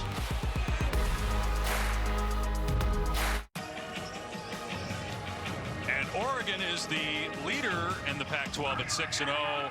No divisions anymore, so the top 2 teams will play in the Pac-12 championship game. So Numbers. with 1-loss teams, Oregon, USC, and UCLA, those are the 3 teams still alive for a college football playoff spot. Utah losing at Florida to start the season, and then UCLA. The Bruins still have Utah. They have USC on the schedule as well, and right now the Bruins are leading at Arizona State by 24. USC is leading at home here over Cal by 13. The battle for LA is going to be off the charts in a couple of weeks, Dave. Oregon, Utah coming up in a couple of weeks as well. Man, it'll be fun to watch this race unfold. Raleek Brown wasn't sure whether he's going to bring it out. Actually did all right getting back to the 20-yard line. Demetric Jackson with a tackle for Cal. Don't forget, next Saturday night, TCU is not going to be number 7. The question is, will the Horned Frogs be in the top 4 of the latest college football playoff rankings? They have to go to Austin to play Texas. We'll have it. Saturday night football game presented by Capital One. Texas Tech fought today in Fort Worth. Nice win once again by Sonny Dykes. How about Texas off a bye? Got a 21-point lead in Manhattan, and they've blown a bunch of those. We saw that in Stillwater a few weeks ago. They held on and got a big win against K-State. Very much alive for a Big 12 championship. Caleb Williams to throw on first down. Takes a shot again, and it's incomplete. He was going for Michael Jackson. Should TCU be in the top 4? I'd put them in my top 4. But, you know, that's up for everyone to debate. You know, I know that they've had some tough, hard-fought wins, had to come back against Oklahoma State, had to come back against Kansas State. We're down at a point here today, but they're 9-0. Their offense with Max Duggan is outstanding. Their defense has gotten timely stops. I'd put them at 4 if I was on that committee come Tuesday night. And I'm also very curious, I think everybody is, to see, does LSU jump some more 1-loss teams? Some people probably think LSU should be in the top 4. Really not in the field. It's an incomplete forward pass. It's third down. So it's going to be 3rd and 10. This is a big third down here for both, because USC trying to get momentum back. Cal, which has momentum, trying to get a 3 and out, get the football back with 7:10 remaining in the third. Excellent job there by Miles Williams. 3rd-string nickel in tonight, making a good play. You saw a shot of Mario Williams on the sideline for USC. Both he and Jordan Addison, the reigning Biletnikoff winner, are out for this game. 2nd straight game they've missed due to injury.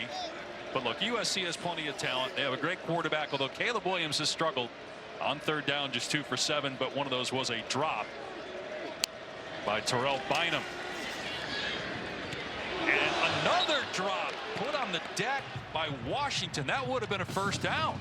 Instead, it's a 3 and out, and the Bears are going to get the ball back. Huge for Cal. They get the big score to hang around. Now a quick 3 and out, get their offense the ball back. Thought it would maybe go to Taj Washington working there in the slide. He just dropped it. That hits him right in the hands as he starts to slow down his route. And all of a sudden now, USC with a couple of mistakes there on that possession, open the door for Cal to get right back in this ballgame. Hey, Dusty, I was standing right behind that route. I think Patrick Sermon swooped right in front of it and maybe got the receiver a little distracted. Here's Sleek Dalton punting, and it's not good. But it takes a USC hop, and the Trojans jump on it at the 45. So Cal will have it there. Very good field position for Cal. Down 27-14. Jack Plummer feeling it a little bit. We'll see if he can keep it going when we return.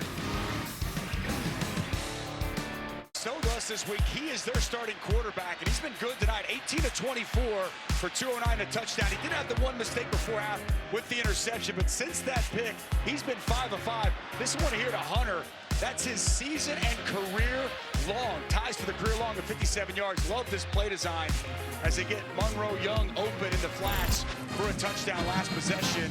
And with the defense stepping up and getting a big 3 and out, opportunity here for Cal with this drive. For the Purdue transfer, spent 4 years with the Boilermakers. Jaden Ott, again, no running room.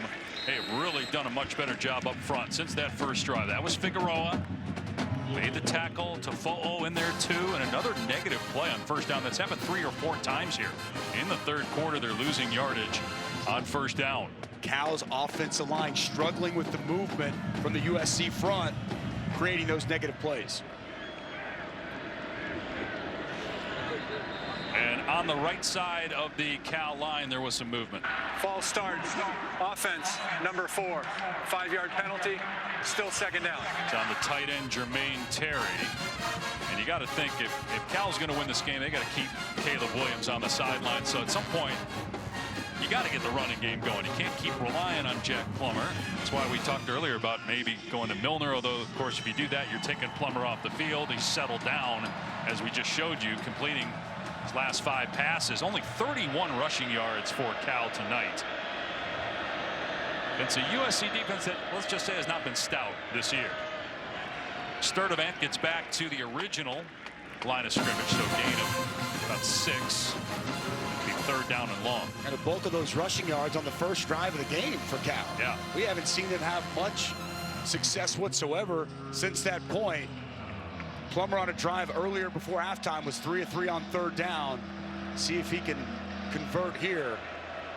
Even if you get 5 or 6, you have to think Cal would be in a situation where it would go for it based on Justin Wilcox's comments to Tom at halftime. But a deep ball, jump ball, broken off. Hunter, the intended receiver, but Kalen Bullock came over there, the sophomore from Pasadena, to break up the pass and fourth the punt. We had Hunter working right up the seam, but too much air on this football. It allows the speedy, athletic Bullock to close ground and make a play on that football. Outstanding job by Bullock. Second time we've seen him over the top safety come in. It was a pick before halftime, and it's a big pass breakup there on third and long. But Tom, I thought if too much air on that ball, it gave Bullock too much time to be able to get the PBU. Another punt. Sheehan, averaging 46 yards a punt, leads the Pac-12. They're going to need a good one out of him here. And the Trojans inside their 20-yard line. And the fair catch made around the 14 by Jackson.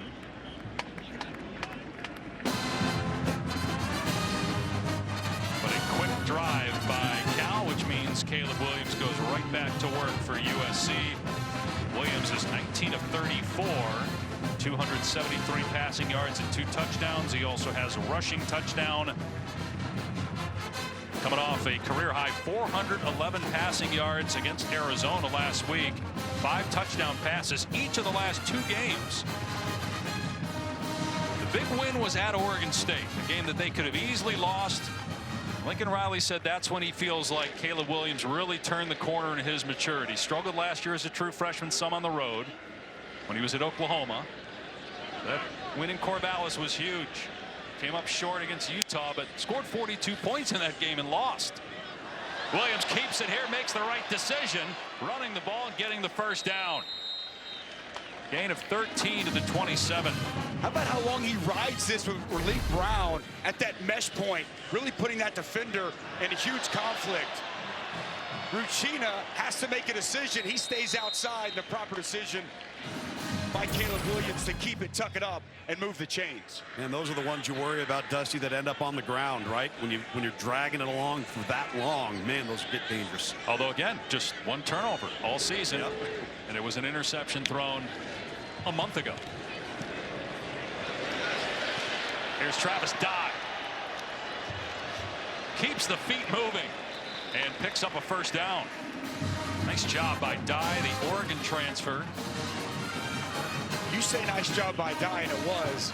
I look at 76 Mason Murphy, the left tackle, his athleticism, and he gets out in the pull schemes and the screens. Really well done by him. Quick throw by Williams, and Jackson on the catch makes the defender miss. Thrown forward for another first down into Cal territory. McWilliams with the tackle, but Caleb Williams for USC in a rhythm. You mentioned earlier in this drive, that Oregon State game. Went back and watched that game. Caleb didn't play well for most of the game, but when he had to late, final drive, he got a key 4th and 6 on a quarterback run, and the maturity and growth in that moment of that drive, it was huge and potentially saved the season from a playoff perspective. There's Dye on the carry, gets maybe 2, pushed back by Xavier Carlton. And coaches say all the time that, young quarterbacks, sometimes how they start the game, especially on the road, is how they finish it. And the fact, to your point, that he bounced back after not playing well early on to get a win when their defense had to keep them in the game. And they weren't scoring. Like we talked about Utah, 42 points and you lose that game. That Oregon State game, that was 17-14. Knockdown, drag out. And it was a tough place to play in Corvallis. And takeaways and defense, and then your quarterback, when he has to be great, it's exactly what he was. Another run play on 2nd and 8. A hole for Dye. 1st down and more. Inside the 30. And Dye trying to stiff arm, gets shoved out by McWilliams at the 19. That's a 26-yard run for Dye. We told you from the onset, it's a staple play. It's the bread and butter. It's counter. And we've seen all the action off of it. So now those defenders are a step slow because you know he can pull it and throw it. That time, big gaping hole for Travis Dye to get a chunk run. There's Dye again. Makes it to the 15. Gain of 3 or 4. So let's show you the contrast from a year ago. And again, not saying that it's all Caleb Williams and what happened for Oklahoma last year. Obviously, he didn't even think he was going to play a snap last year because the Spencer Rattler was a Heisman candidate coming into the season. He didn't play well. Williams ends up being the starter midseason, went 1-2 on the road, 3-1 this year. Kansas, Baylor, Oklahoma State. He had some real struggles, and as that graphic shows, he has really picked it up in that regard this season. There's another sidearm throw inside the 10. Michael Jackson, it'll be 1st and goal. Is there anybody Caleb Williams reminds you of as you kind of watch him? I mean, he's got a little bit of a lot of different players, and I thought it was interesting to ask Lincoln Riley. He said there's aspects of Kyler that he sees, but he's bigger, but he's a great thrower of the football. Jalen Hurts, they don't exactly remind me of each other, but the way in which Lincoln used him at times, I don't know. I mean, I think he's pretty unique, man. He's got some Kyler Murray qualities. He's not quite as explosive as a runner, but I think he's a more gifted thrower. So got some Mahomes too, Dusty. Absolutely, with that 3-quarter throw. He's Caleb Williams, man. He's special talent. There it is again, out in the flat. Washington into the end zone for the touchdown. 3rd touchdown pass for Caleb Williams.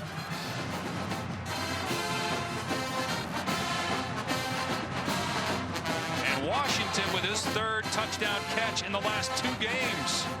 Again.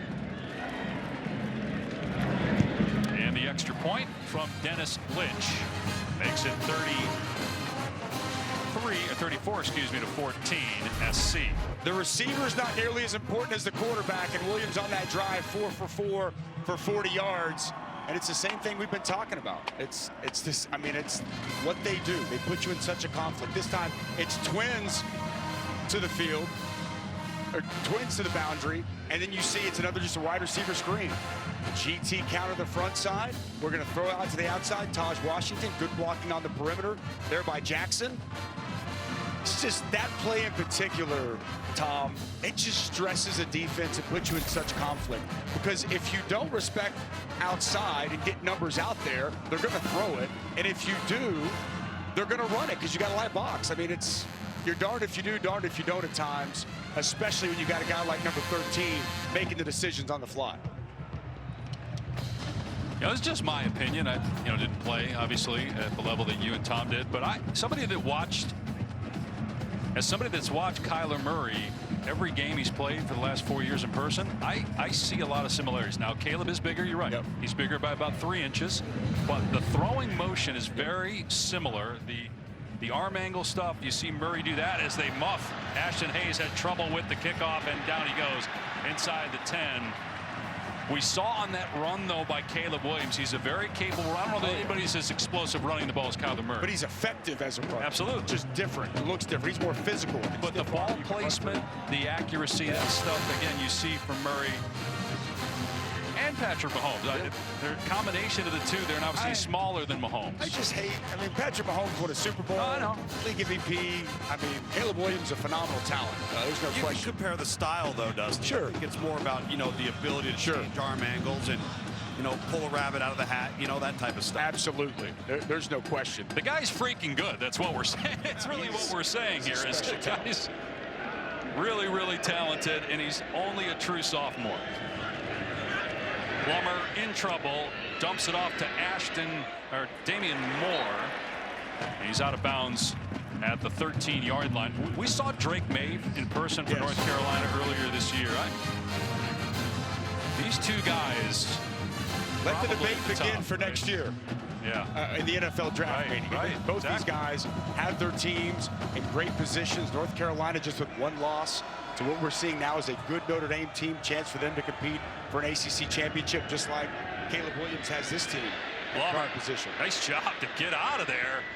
And as he's about 8 yards past the line to gain with the pump fake, like he's going to throw it, but it did work, and he gets the first down. It always does. It does get us defenders, doesn't it, Tom? You can be, I'm not kidding, you can be 10 yards downfield and do it, and your natural inclination is to jump, right? No question, 100%.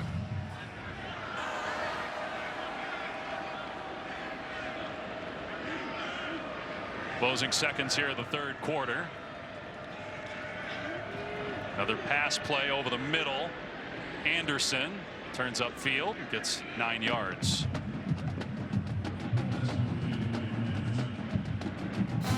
Well, USC's defense has stepped up in this game tonight. Timeout on the field.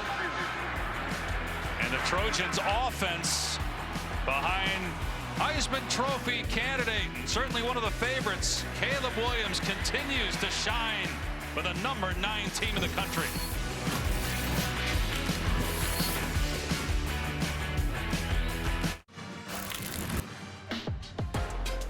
Tonight's game track brought to you by American Express. 4 more touchdowns accounted for, 31 on the season now for Caleb Williams, third in the country, 27 touchdown passes.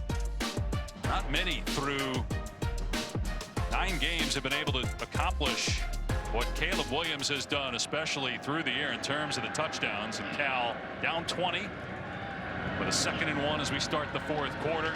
Keep it on the ground here and a first down for Brooks. I mean, look at the company that Caleb Williams is in when it comes to most passing touchdowns through 9 games. He's tied right now with Justin Fields. This is most passing touchdowns with 1 or 0 interceptions through 9 games since 2004. So that's obviously a big caveat. A lot of guys have had this many touchdowns, but he doesn't make the mistakes either. There is some contact downfield, but no flag. And now Bullock. Yeah, he got it with the hook again, very similar to earlier. Gets it with the right hand hooks. Did they throw the flag or not? Yeah, they threw it late. All right. Came in late. I think it's the right call. Looks like he hooks him from the backside and kind of spins the wide receiver around. Pass interference. Defense number 7. The ball will be placed at the spot of the foul.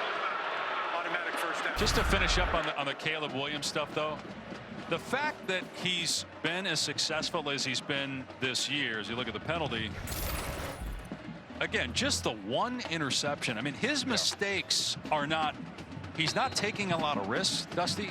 His mistakes aren't costly. His misfires, a lot of them are in position where only the receiver can make the catch. 100% right, man. And it's what makes him so good. It's why USC is in this position, you know, to be able to take care of the football at that rate and not put it in harm's way. And then the explosiveness is there, the accuracy is there. His decision-making, that to me is what's really taken a leap. Decision-making and understanding when and where to go with the football, when to take a chance, when not to take a chance. It's impressive to watch. Run play on 2nd down. Brooks up to midfield, comes up short of the line to gain, so 3rd and 1. You know, Dusty, you'd think that you'd like at least have a batted ball, right? Like just sheer luck bad luck. You throw a ball, it gets tipped, it gets intercepted. They haven't even had that stuff happen. Nope. He'll drop his arm down and throw it around the guy. We saw it on the touchdown, so it doesn't get batted down.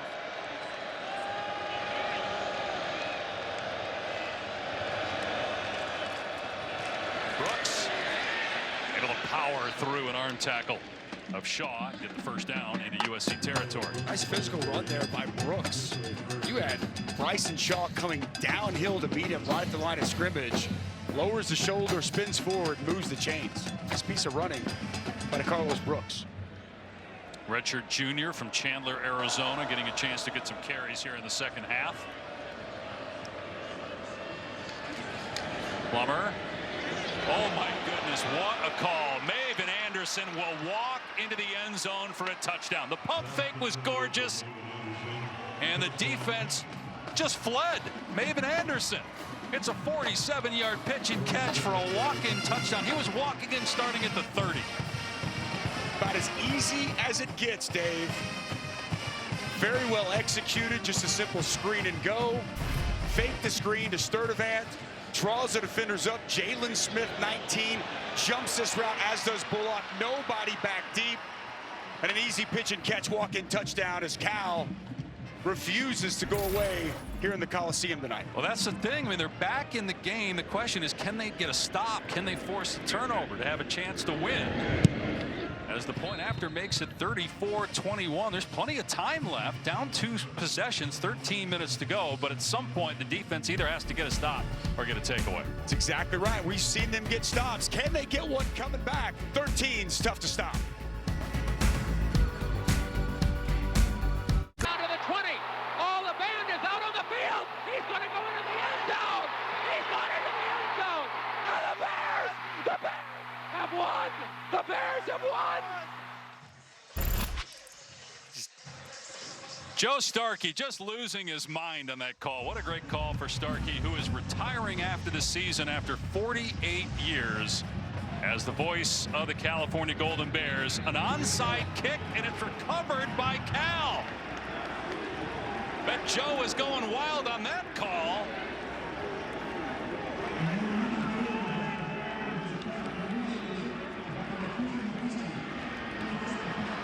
Hunter Barth for Cal jumps on the football near midfield. Wow, how about this? Wilcox calling for the onside kick, hits a USC player on that front line. Looks like it's wide receiver Brendan Rice that goes and tries to grab it. Looks like they might have had a hands team out there ready for it. Misplays it off the bounce. And Cal in prime position right around midfield. Huge play in this game. And as I mentioned earlier, Cal just refusing to go away here against USC. All right, so let's see if they can take advantage. I mean, again, we said they need a turnover. That's not officially a turnover, but it feels like one. Plummer's pass is caught, and bouncing off of tacklers is Hunter, but he loses ground. And it ends up being no gain. It was going to be a gain of about 5 or 6 yards. He pinballed backwards and was tackled by Shane Lee, who's had a really good night. Yeah, he has. All over the field. He's had a really good season. The Alabama transfer, playing for Brian Odom, the linebackers coach. He absolutely loves him. He's found a new life here at USC. Came in from Alabama. Not playing very well, and man, he's really stepped up into a key piece of this defense. Plummer in trouble. Incomplete pass. Lee with coverage on Brooks, so now it's 3rd and 10. Tui Pelotu has been in the backfield a lot. All season, not just here tonight, but he's had a huge impact in this game. Couple of sacks, tackle for loss. It'll be key here to get him blocked, to allow Jack Plummer time to distribute the football as they go empty here once again. Like Hunter there in the slot. Plummer only 1 incompletion on 3rd down today, 7 of 8. 5-man rush. Plummer throwing it downfield. Jump ball secured inside the 30-yard line by Maven Anderson. Down to the 28. What a catch in traffic. Jalen Smith was all over Maven Anderson. Well, he's great at the line of scrimmage, little head fake, and he's able to get a little bit of space and strong hands going up and getting that football and completing the catch. So a gain of 24, and the ball's inside the 30-yard line. Throw to the sideline, knocked away, incomplete, going to Sturdivant. And Jacoby Covington, a Washington transfer, with the pass breakup. Plummer on the ground again. He's been getting hit a lot. Meanwhile, Maven Anderson just hobbled to the sideline for Cal. He's been coming up big here in the fourth quarter. 2nd and 10. That's been the story this season. Jack Plummer's just taken a beating all throughout the course of the year as he gets slammed to the ground one more time after delivering that pass. Got to keep him upright. Plummer to throw again. Late blitz. Plummer to the sideline. And down to about the 25-yard line is Maharo, the tight end, for 7th catch of the season. So that gets him a handful. 3rd and manageable. 11.5 to go, and USC leading by 13. Huge possession here for Cal, trying to make it a 1-score game. Nothing down the field. Just check it down to your big tight end. Set up 3rd and very manageable, clearly in 2-down territory. Down 13.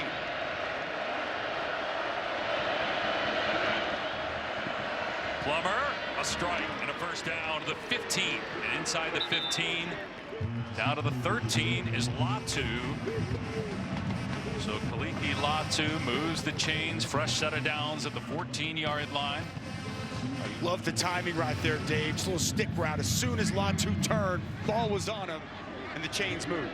They haven't run the ball yet on this drive. We'll see if they do it now here in the red zone. They have not been able to run the ball throughout. Here's a delayed handoff, and nice move to the outside. Oh, hurdles a defender and down to the 9. Oh, again, he's dynamic with the ball in his hands, but we just haven't seen him get opportunities to make a lot of plays since that first drive. Little shaky bang. Gets outside of Shane Lee and then goes over the top of the USC defender, Jaden Ott. Remember that name, true freshman running back. It's been tough sledding since that opening drive, but very, very talented. A very acrobatic leap to finish off that run. Can Cal punch it in? 2nd and 5 from the 9. Wide receiver screen, and boy, that was a great play on the close by Blackman. Sturdivant on that wide receiver screen, a long throw to the far side. Blackman read it and blew it up. It'll be 3rd down. It's a loss of a couple. Watch recognition, plant drive, gets underneath the block of the tight end and hits Sturdivant really right as that football got there. Outstanding recognition and break on that ball. See what kind of a play call we get here on 3rd down and 7. Out of the backfield is Ott at the 10, down to the 5, and great effort. Ott gets a first down to the 3-yard line. 1st and goal for Cal. They had a bunch set to the field, and they just run their running back a little swing pass outside, get him out in space. And how about the leg drive at the end of this run? He stopped short of the first down, but the true freshman will not give up, keeps the legs churning, and picks up a huge first down. I believe the third down conversion on this drive. 4 downs to get in from the 3. Again, plenty of time on the clock if they can get a touchdown, trying to threaten the number 9 team in the country. 3 top 10 teams have already lost today. Plummer back of the end zone. It's caught for a touchdown. Hunter gets free in the back of the end zone, and the Bears are back. They were down 20 just minutes ago. Within 7, a chance to make it 6. 3rd touchdown pass for Jack Plummer tonight. Well, I love what Bill Musgrave, the offensive coordinator, they put him at tight end. It's one of their best receivers. They hide him here at tight end, create the matchup they want. On the safety, they kind of lose him there, but Jack Plummer finds his wide receiver for a big touchdown to cut this to a 1-score game. We said they had to get a stop or a takeaway. Well, they recovered the onside kick, and then the point after is blocked. Oh my goodness, a chance to get within 6 and maybe be able to win it with a touchdown. But Nick Figueroa comes up with a block point after.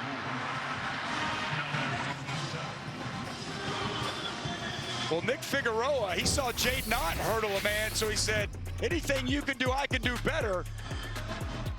As we'll take a look at the touchdown pass by Jack Plummer. He's been great here tonight, getting Cal back in this, but Nick Figueroa with the hurdle of defensive lineman and a big block. 7-point game here in the Coliseum.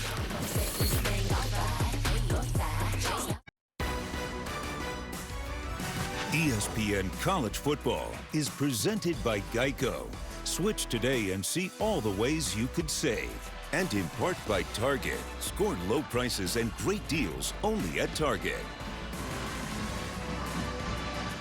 Aerial coverage provided by Goodyear. Road tested and game ready. Are you ready for the road? Goodyear, more driven. Dave Pasch, Dusty Dvorak, Tom Luganville in Los Angeles. Coming up next Saturday night, presented by Capital One. Right now, number 7, TCU, but certainly will climb perhaps into the top 4.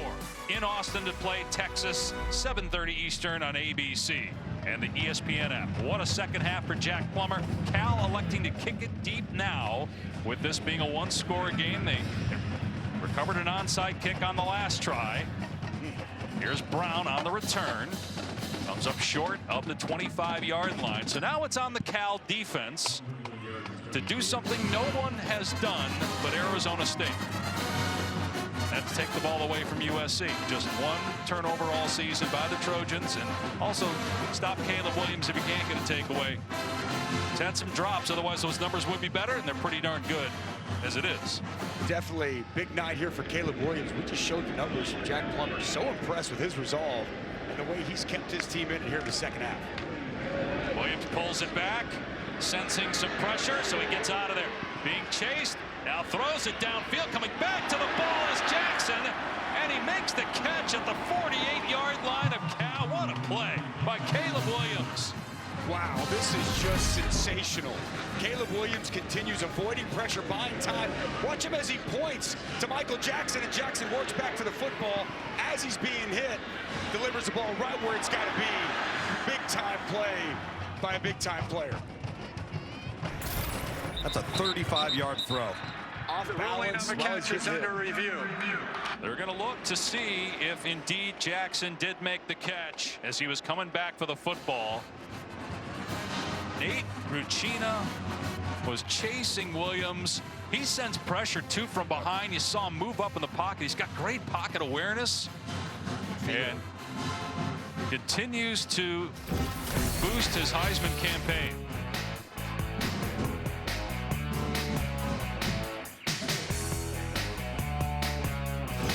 Looks like a catch to me. Back in a moment.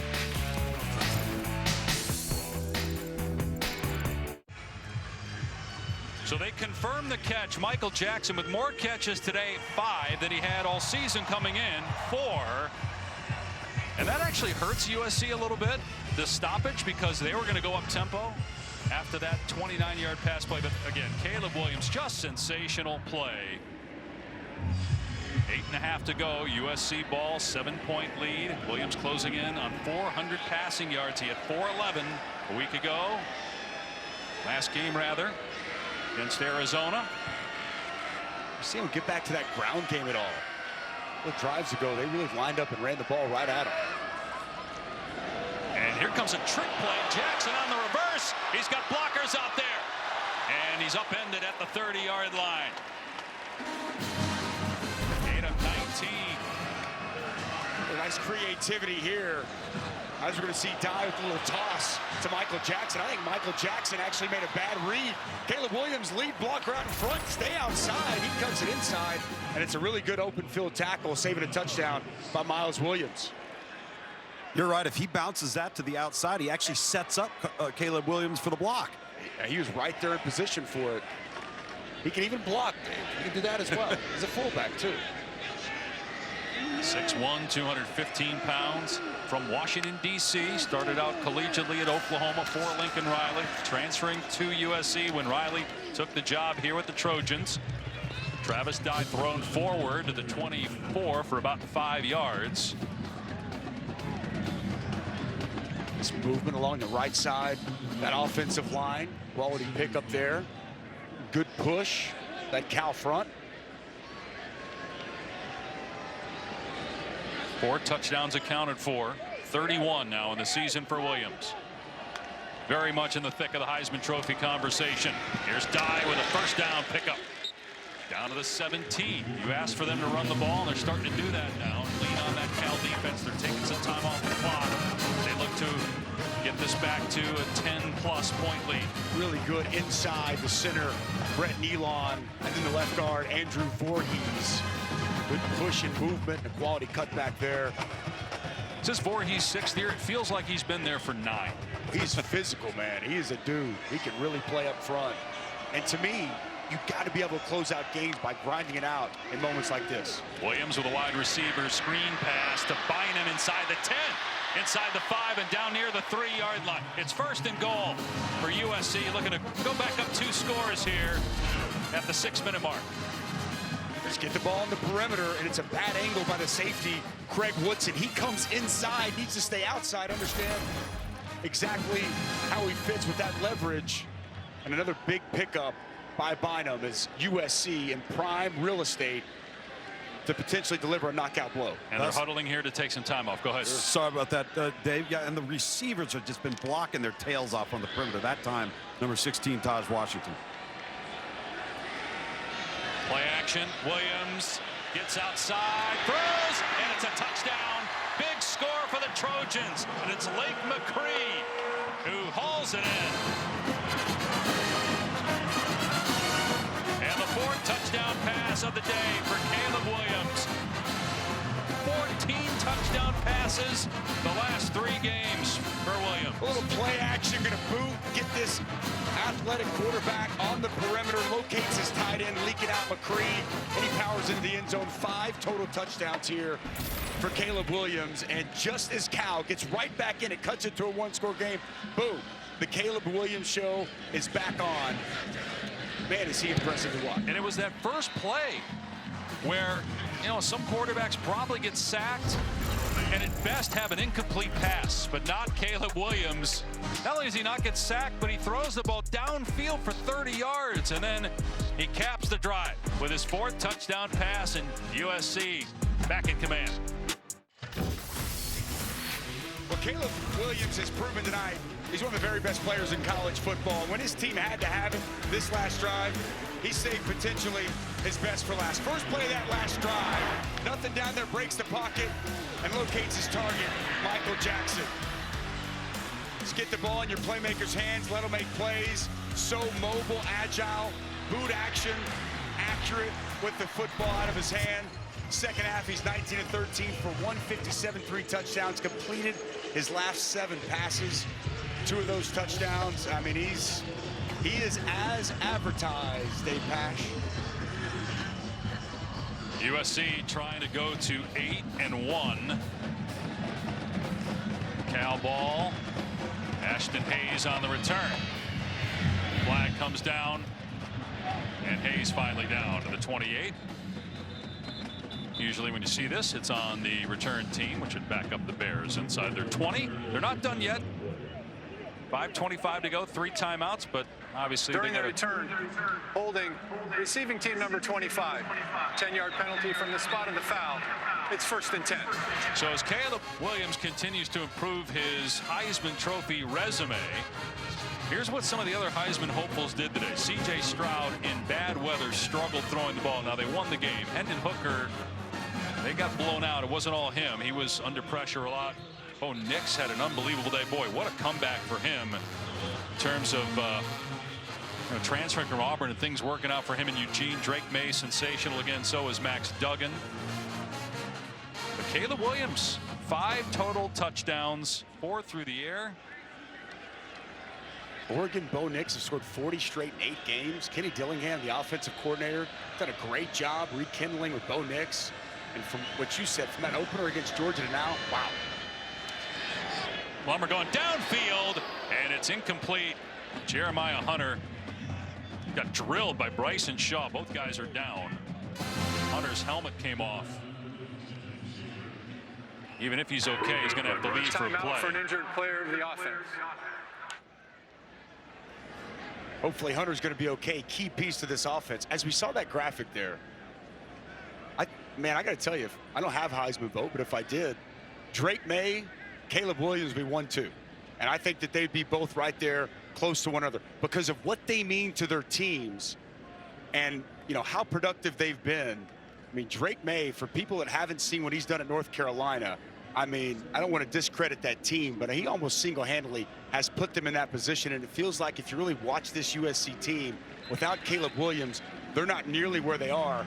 And both guys, too, right there at the very top as far as touchdowns accounted for. For me, it would be May and Williams. Clearly, those other guys still have a chance. We got a lot of football left to go. I think I'd have them in my top 2 spots as it looks at this point in the college football season.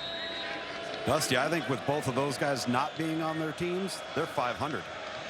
Not far from it. I think that's exactly right, Tom. Very close to that vicinity. That's what they mean and how good they've been. Plummer over the middle to Ott. Turns upfield, and again, Ott makes defenders miss, trying to hug the sideline. He did step out. But, man, this is a talented young guy, freshman from Chino, California, Jaden Ott.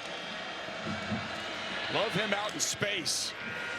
Excellent job making people miss. You see the speed. I like how he finishes this runoff here at the end, lowering the shoulder on the sidelines, just to let Shaw know he's not going down lightly.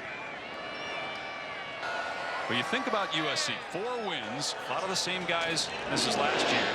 Ball comes out, incomplete pass. Bryson Shaw, big hit again, knocking it out of the arms of Monroe Young. It's a 4-win team, and a lot of the same faces on this USC team. Now, they did bring in some transfers, but 2 of those key guys aren't playing tonight, didn't play last week, and Caleb Williams still had big numbers. Talking about Mario Williams, who transferred from Oklahoma with Caleb Williams, and Jordan Addison, who transferred from Pitt after winning the Biletnikoff Award. Yet Caleb Williams, no matter who's out there, is great. Well, great quarterbacks raise the level of play of the players around him, right? And that's exactly what we're seeing here with this USC team. Best receiver in the country out, no problem. I'll make somebody else a star. Dangerous play there. Batted around and incomplete as Plummer with a hope throw as he was getting sacked. So it's going to be 3rd down and 10. But I also think when you look at the replay of this here with Caleb Williams, and he's perfect for what Lincoln Riley wants to do offensively. He fits right in with the guys that he's had over the years and gives USC a chance to be a contender for the Pac-12 championship. And again, still not out of the national championship conversation, which is remarkable. People thought Lincoln Riley and USC would be a factor. I just don't think anybody thought it would be this quick, where we'd be talking about him in mid-November, still being in, as Sturdivant gets a first down, still being in the playoff race. It's been remarkable to see how quickly they flipped it, and they very much are. Now, again, really tough game against UCLA. Still got to play against Notre Dame, but to be here with 3 regular season games to go and in the thick of it for a conference title, a college football playoff seat, you can't undersell how good of a job it's been. Plummer, and nice catch inside the 35 by Young. And so the clock will stop to move the chains. 4:18 on the clock. Cal down 14. With this defense, though, again, here tonight, hemorrhaging a lot of yards. Cal hanging around, taking advantage of this USC secondary. They don't play Oregon, USC, but you still have to play a very good offense in UCLA. Notre Dame is playing much better. Can that defense hold up in those games? Good job that time by Plummer to just get rid of it as he was about to get sacked by Solomon Tui Apupu. But a smart play by Plummer. Just throw it away. Got outside the pocket, outside the tackle box. 2nd down. We talked a lot about USC here. I'll tell you what, Justin Wilcox, I mean, and I know the record is what it is. They're 3-5, but man, he was fired up. You could tell he's a little bit frustrated and wanted to see his team respond. They've really come in here tonight, and I think impressed and played much better and much more competitive than I think most people thought coming into this ballgame. The well-coached group, they play hard. Played well at Notre Dame earlier in the season. Pass behind. Sturdivant incomplete, 3rd and 10. They had a lead starting the 4th quarter in South Bend in that football game. To your point, Dave. Played poorly, lost to Colorado, a couple of games they wish they could have back. And they got shredded by Michael Penix Jr. in Washington. Oregon ran through them the last 3 quarters of last week.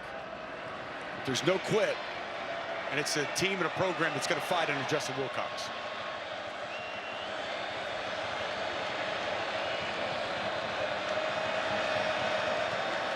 Plummer to the sideline. And going down is Young. Made the catch. He's short of the line to gain by a couple yards. 4th down, and obviously Cal going to go for it. Clock is at 3:40 and counting. Trying to hold on to those timeouts. So 4th down and 2. That's one Plummer I think wishes he could have back. Wide open there was Young. Ball was down and away. Good job going to catch it. But that could have easily been a 1st down if that ball is on target. This is the game if USC gets a stop. 4th down and 2. Wide open in the middle of the field is Young. How does that happen if you're USC down to the 10-yard line and it's 1st down and goal for Cal? Because Latrell McCutcheon in the slot is pressed up on him. Watch the release off the line of scrimmage. Excellent job with his hands.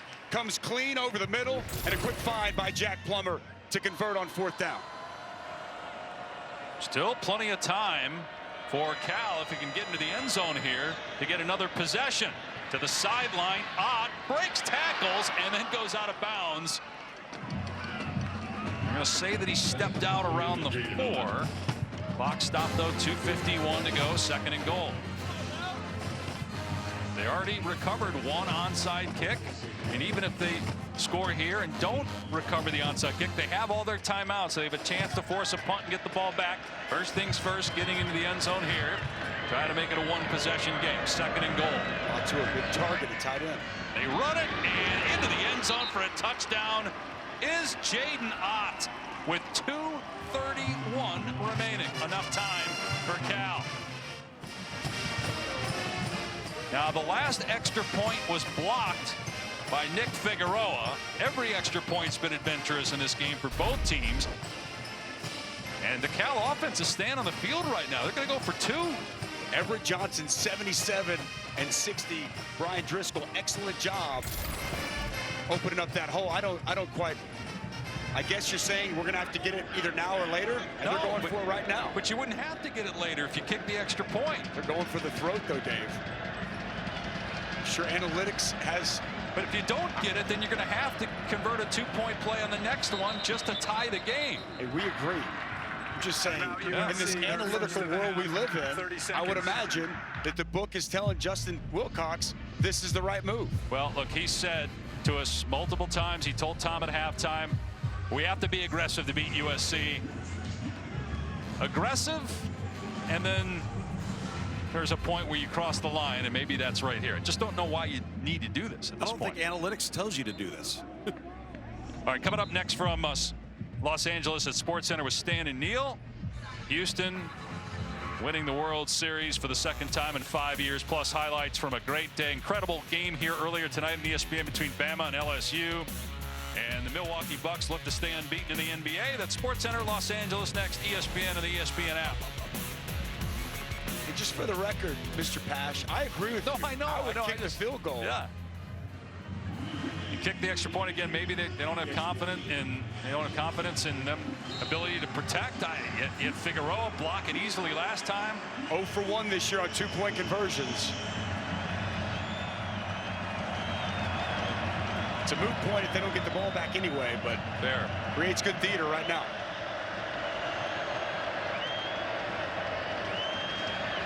It's a shovel pass, and Young is. They haven't signaled. I thought he got in. Officials are still having a conversation, and they call it good. 2 points for Cal. Back within 6. 2:31 left, and all of its timeouts. They've been sitting on that play, waiting for the perfect moment. Bill Musgrave, the offensive coordinator, had this in his back pocket. Going to work just a little shovel. 14, Monroe Young going to work back across. They pull 77, Everett Johnson to get out in front. He gets that key block on Shane Lee. Yeah, that ball's over. He's never touched the ground. Excellent execution there on the shovel pass. What about the left arm? What about that left elbow? Does that left elbow go down before the ball, which was in his right hand, crosses the plane? Take one more look here. I think he got the ball across, but it is close, and very again, close. Called good on the field. Yeah. I mean, Justin Wilcox told us, got to be aggressive, got to play to win. I think that ball got over the plane, Dave.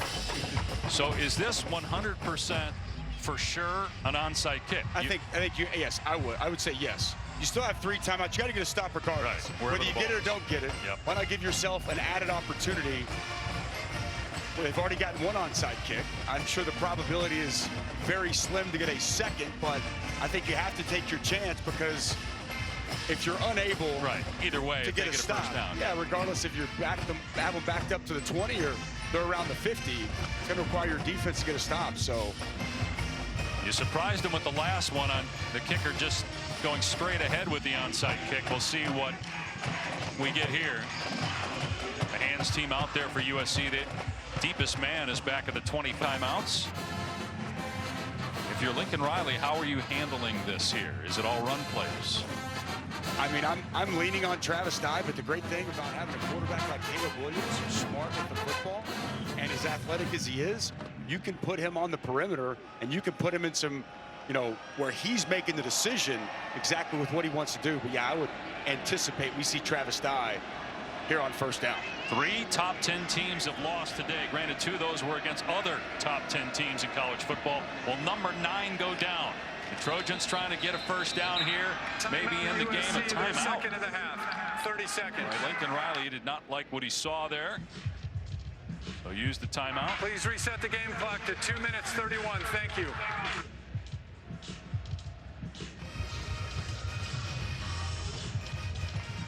So 1 timeout left. Again, Cal with all 3 timeouts. So if USC holds on here, and obviously a lot still in play, but does this impact, because of all the shakeup in the top 10, does this impact the committee in terms of where it puts USC? This is the 3rd straight game where the defense has struggled. For a while it was good, right? You had 7 points for a good part of the game, but now you're looking up and it's 115 points the defense has given up in 3 games. Does this impact where you rank USC if they hold on and win this game? I think so. I mean, it's going to be tough to move them up a whole lot with the questions on the defensive side. You know the talent of Caleb Williams. I also thought it was interesting where they had USC and UCLA. Common opponent in Utah. UCLA beat them handily. USC lost. So we'll see if UCLA maybe makes a move in this next poll. Williams keeping the ball and able to slip a tackle. Then he swarmed at the 45-yard line. Again, just need to throw this out there.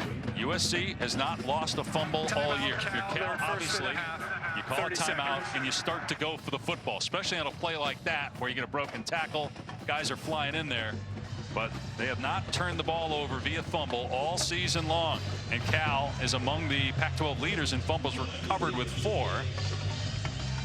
2nd and 7 coming up. And that was one of the keys we had coming in. Play clean if you're USC. Don't turn the football over. And you referenced it. Both these teams coming in top 10 in the country in turnover margin. No one better than the USC Trojans. They were plus 16 coming in with the interception before half. Now they're plus 17, which is just insane to mention. But Cal, they've taken the ball away 14 times this season. And sitting there at plus 8, they're number 7 in the country. So it's been something, a calling card for them throughout the course of this year. But I don't know, man. USC, it's remarkable how well they take care of the football and just don't beat themselves in that department.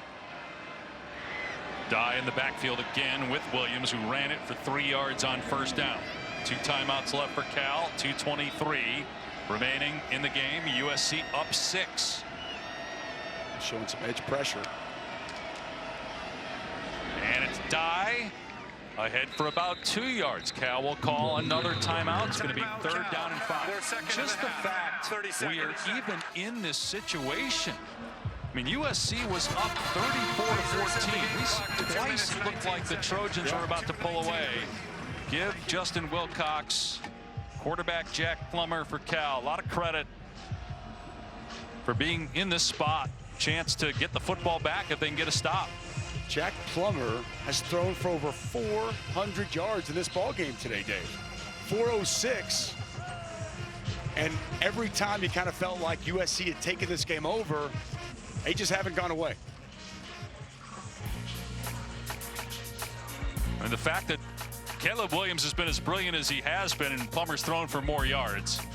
406, as you said, Did have the interception. That turnover at the end of the half. Yeah. We go back to that. I mean, Cal's down 13-7. They elect to throw the ball on first down, where they probably just run it and the half ends. They throw it, it gets picked off. USC gets a touchdown. And it's the touchdown that's the big point. Turnover's bad, but when you get points off the turnover, that's what really is a kiss of death. Huge play here. It's a ball game.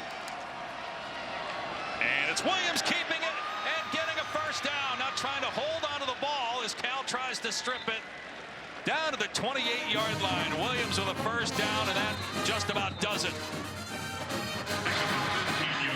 And you had to expect it's going to be Caleb Williams, like you asked me before, going to have the option to make the choice, right? And clearly, big hole opens up, calls his own number. So we're going to see the staple play we've seen so many times from USC throughout the course of this game. This time it's more of a split zone read. Just going to zone block, have that tight end come back across, big hole opens up, and it's a great decision by Caleb Williams as he gets a huge first down that should all but ice this game away. And again, you go back to the Oregon State game. They were in a 4th and 6 down, final possession. It was a run by Caleb Williams that gets that first down, keeps the drive alive. They go on to score, they go on to win the game. When in doubt, Caleb Williams is typically going to have the ball in his hands. With 2:11 on the clock, it's not a guarantee that you can just kneel down 3 times. Caleb Williams may have to back up a little bit, take a few seconds, then take a knee, kind of do that 3 straight times. But actually putting him in shotgun here. I think to do exactly what you said. Yeah, maybe just wait a little bit and then take a knee, depending on the rush. Gonna hand it off to Dye. With both arms around the football. Cal trying to strip it. Gain of about 8.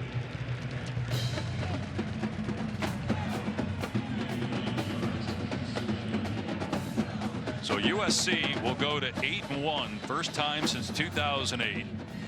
6-1 in league play.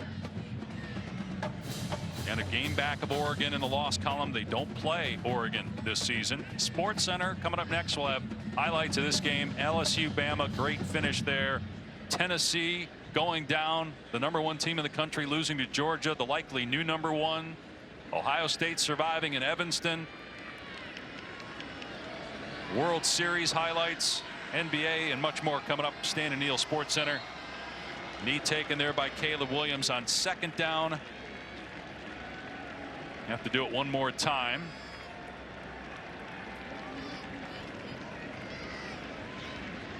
Took a while to start the play clock there, which favors USC. Fun game here tonight. Again, I know it's a losing effort, and I'm sure Cal fans don't want to hear it. They're now 3-6 on the season, but well, they came in here and threw everything they had at USC to try to pull the upset. But in the end, Caleb Williams just too good. And it's kind of been the story of the season for USC. They've had some close matchups, some close games, but typically when 13 has a chance to win you the game, he's going to be able to do it. And even obviously Utah evaded them. You give Utah a ton of credit, but anybody they play with Caleb Williams healthy, he's going to give them a chance to win the ball game. They play Friday night here against a bad Colorado team. Then they go to UCLA on November 19th, host Notre Dame on November 26th. If they run the table and win the Pac-12 championship, now again, we're asking a lot. It's a lot of work to do. Yeah, but I'm just saying, like, no, you're right. I mean, they're in that position. There are a lot of teams that control their own destiny. That's right. To the college football playoff. USC's probably one of them, right? No doubt. And their loss, if we're going to look at losses, they got the best loss in the way they lost at Utah as anybody else in the Pac-12. Yeah, 43-42 at Utah was their one loss this season. But the defense has to play better, or we may not be having this conversation in a couple weeks after they play UCLA. For Dusty Dvorak, Tom Luganbill, I'm Dave Pasch. 41-35, SC wins. Stan and Neal standing by. Tons of stuff to talk about on Sports Center next.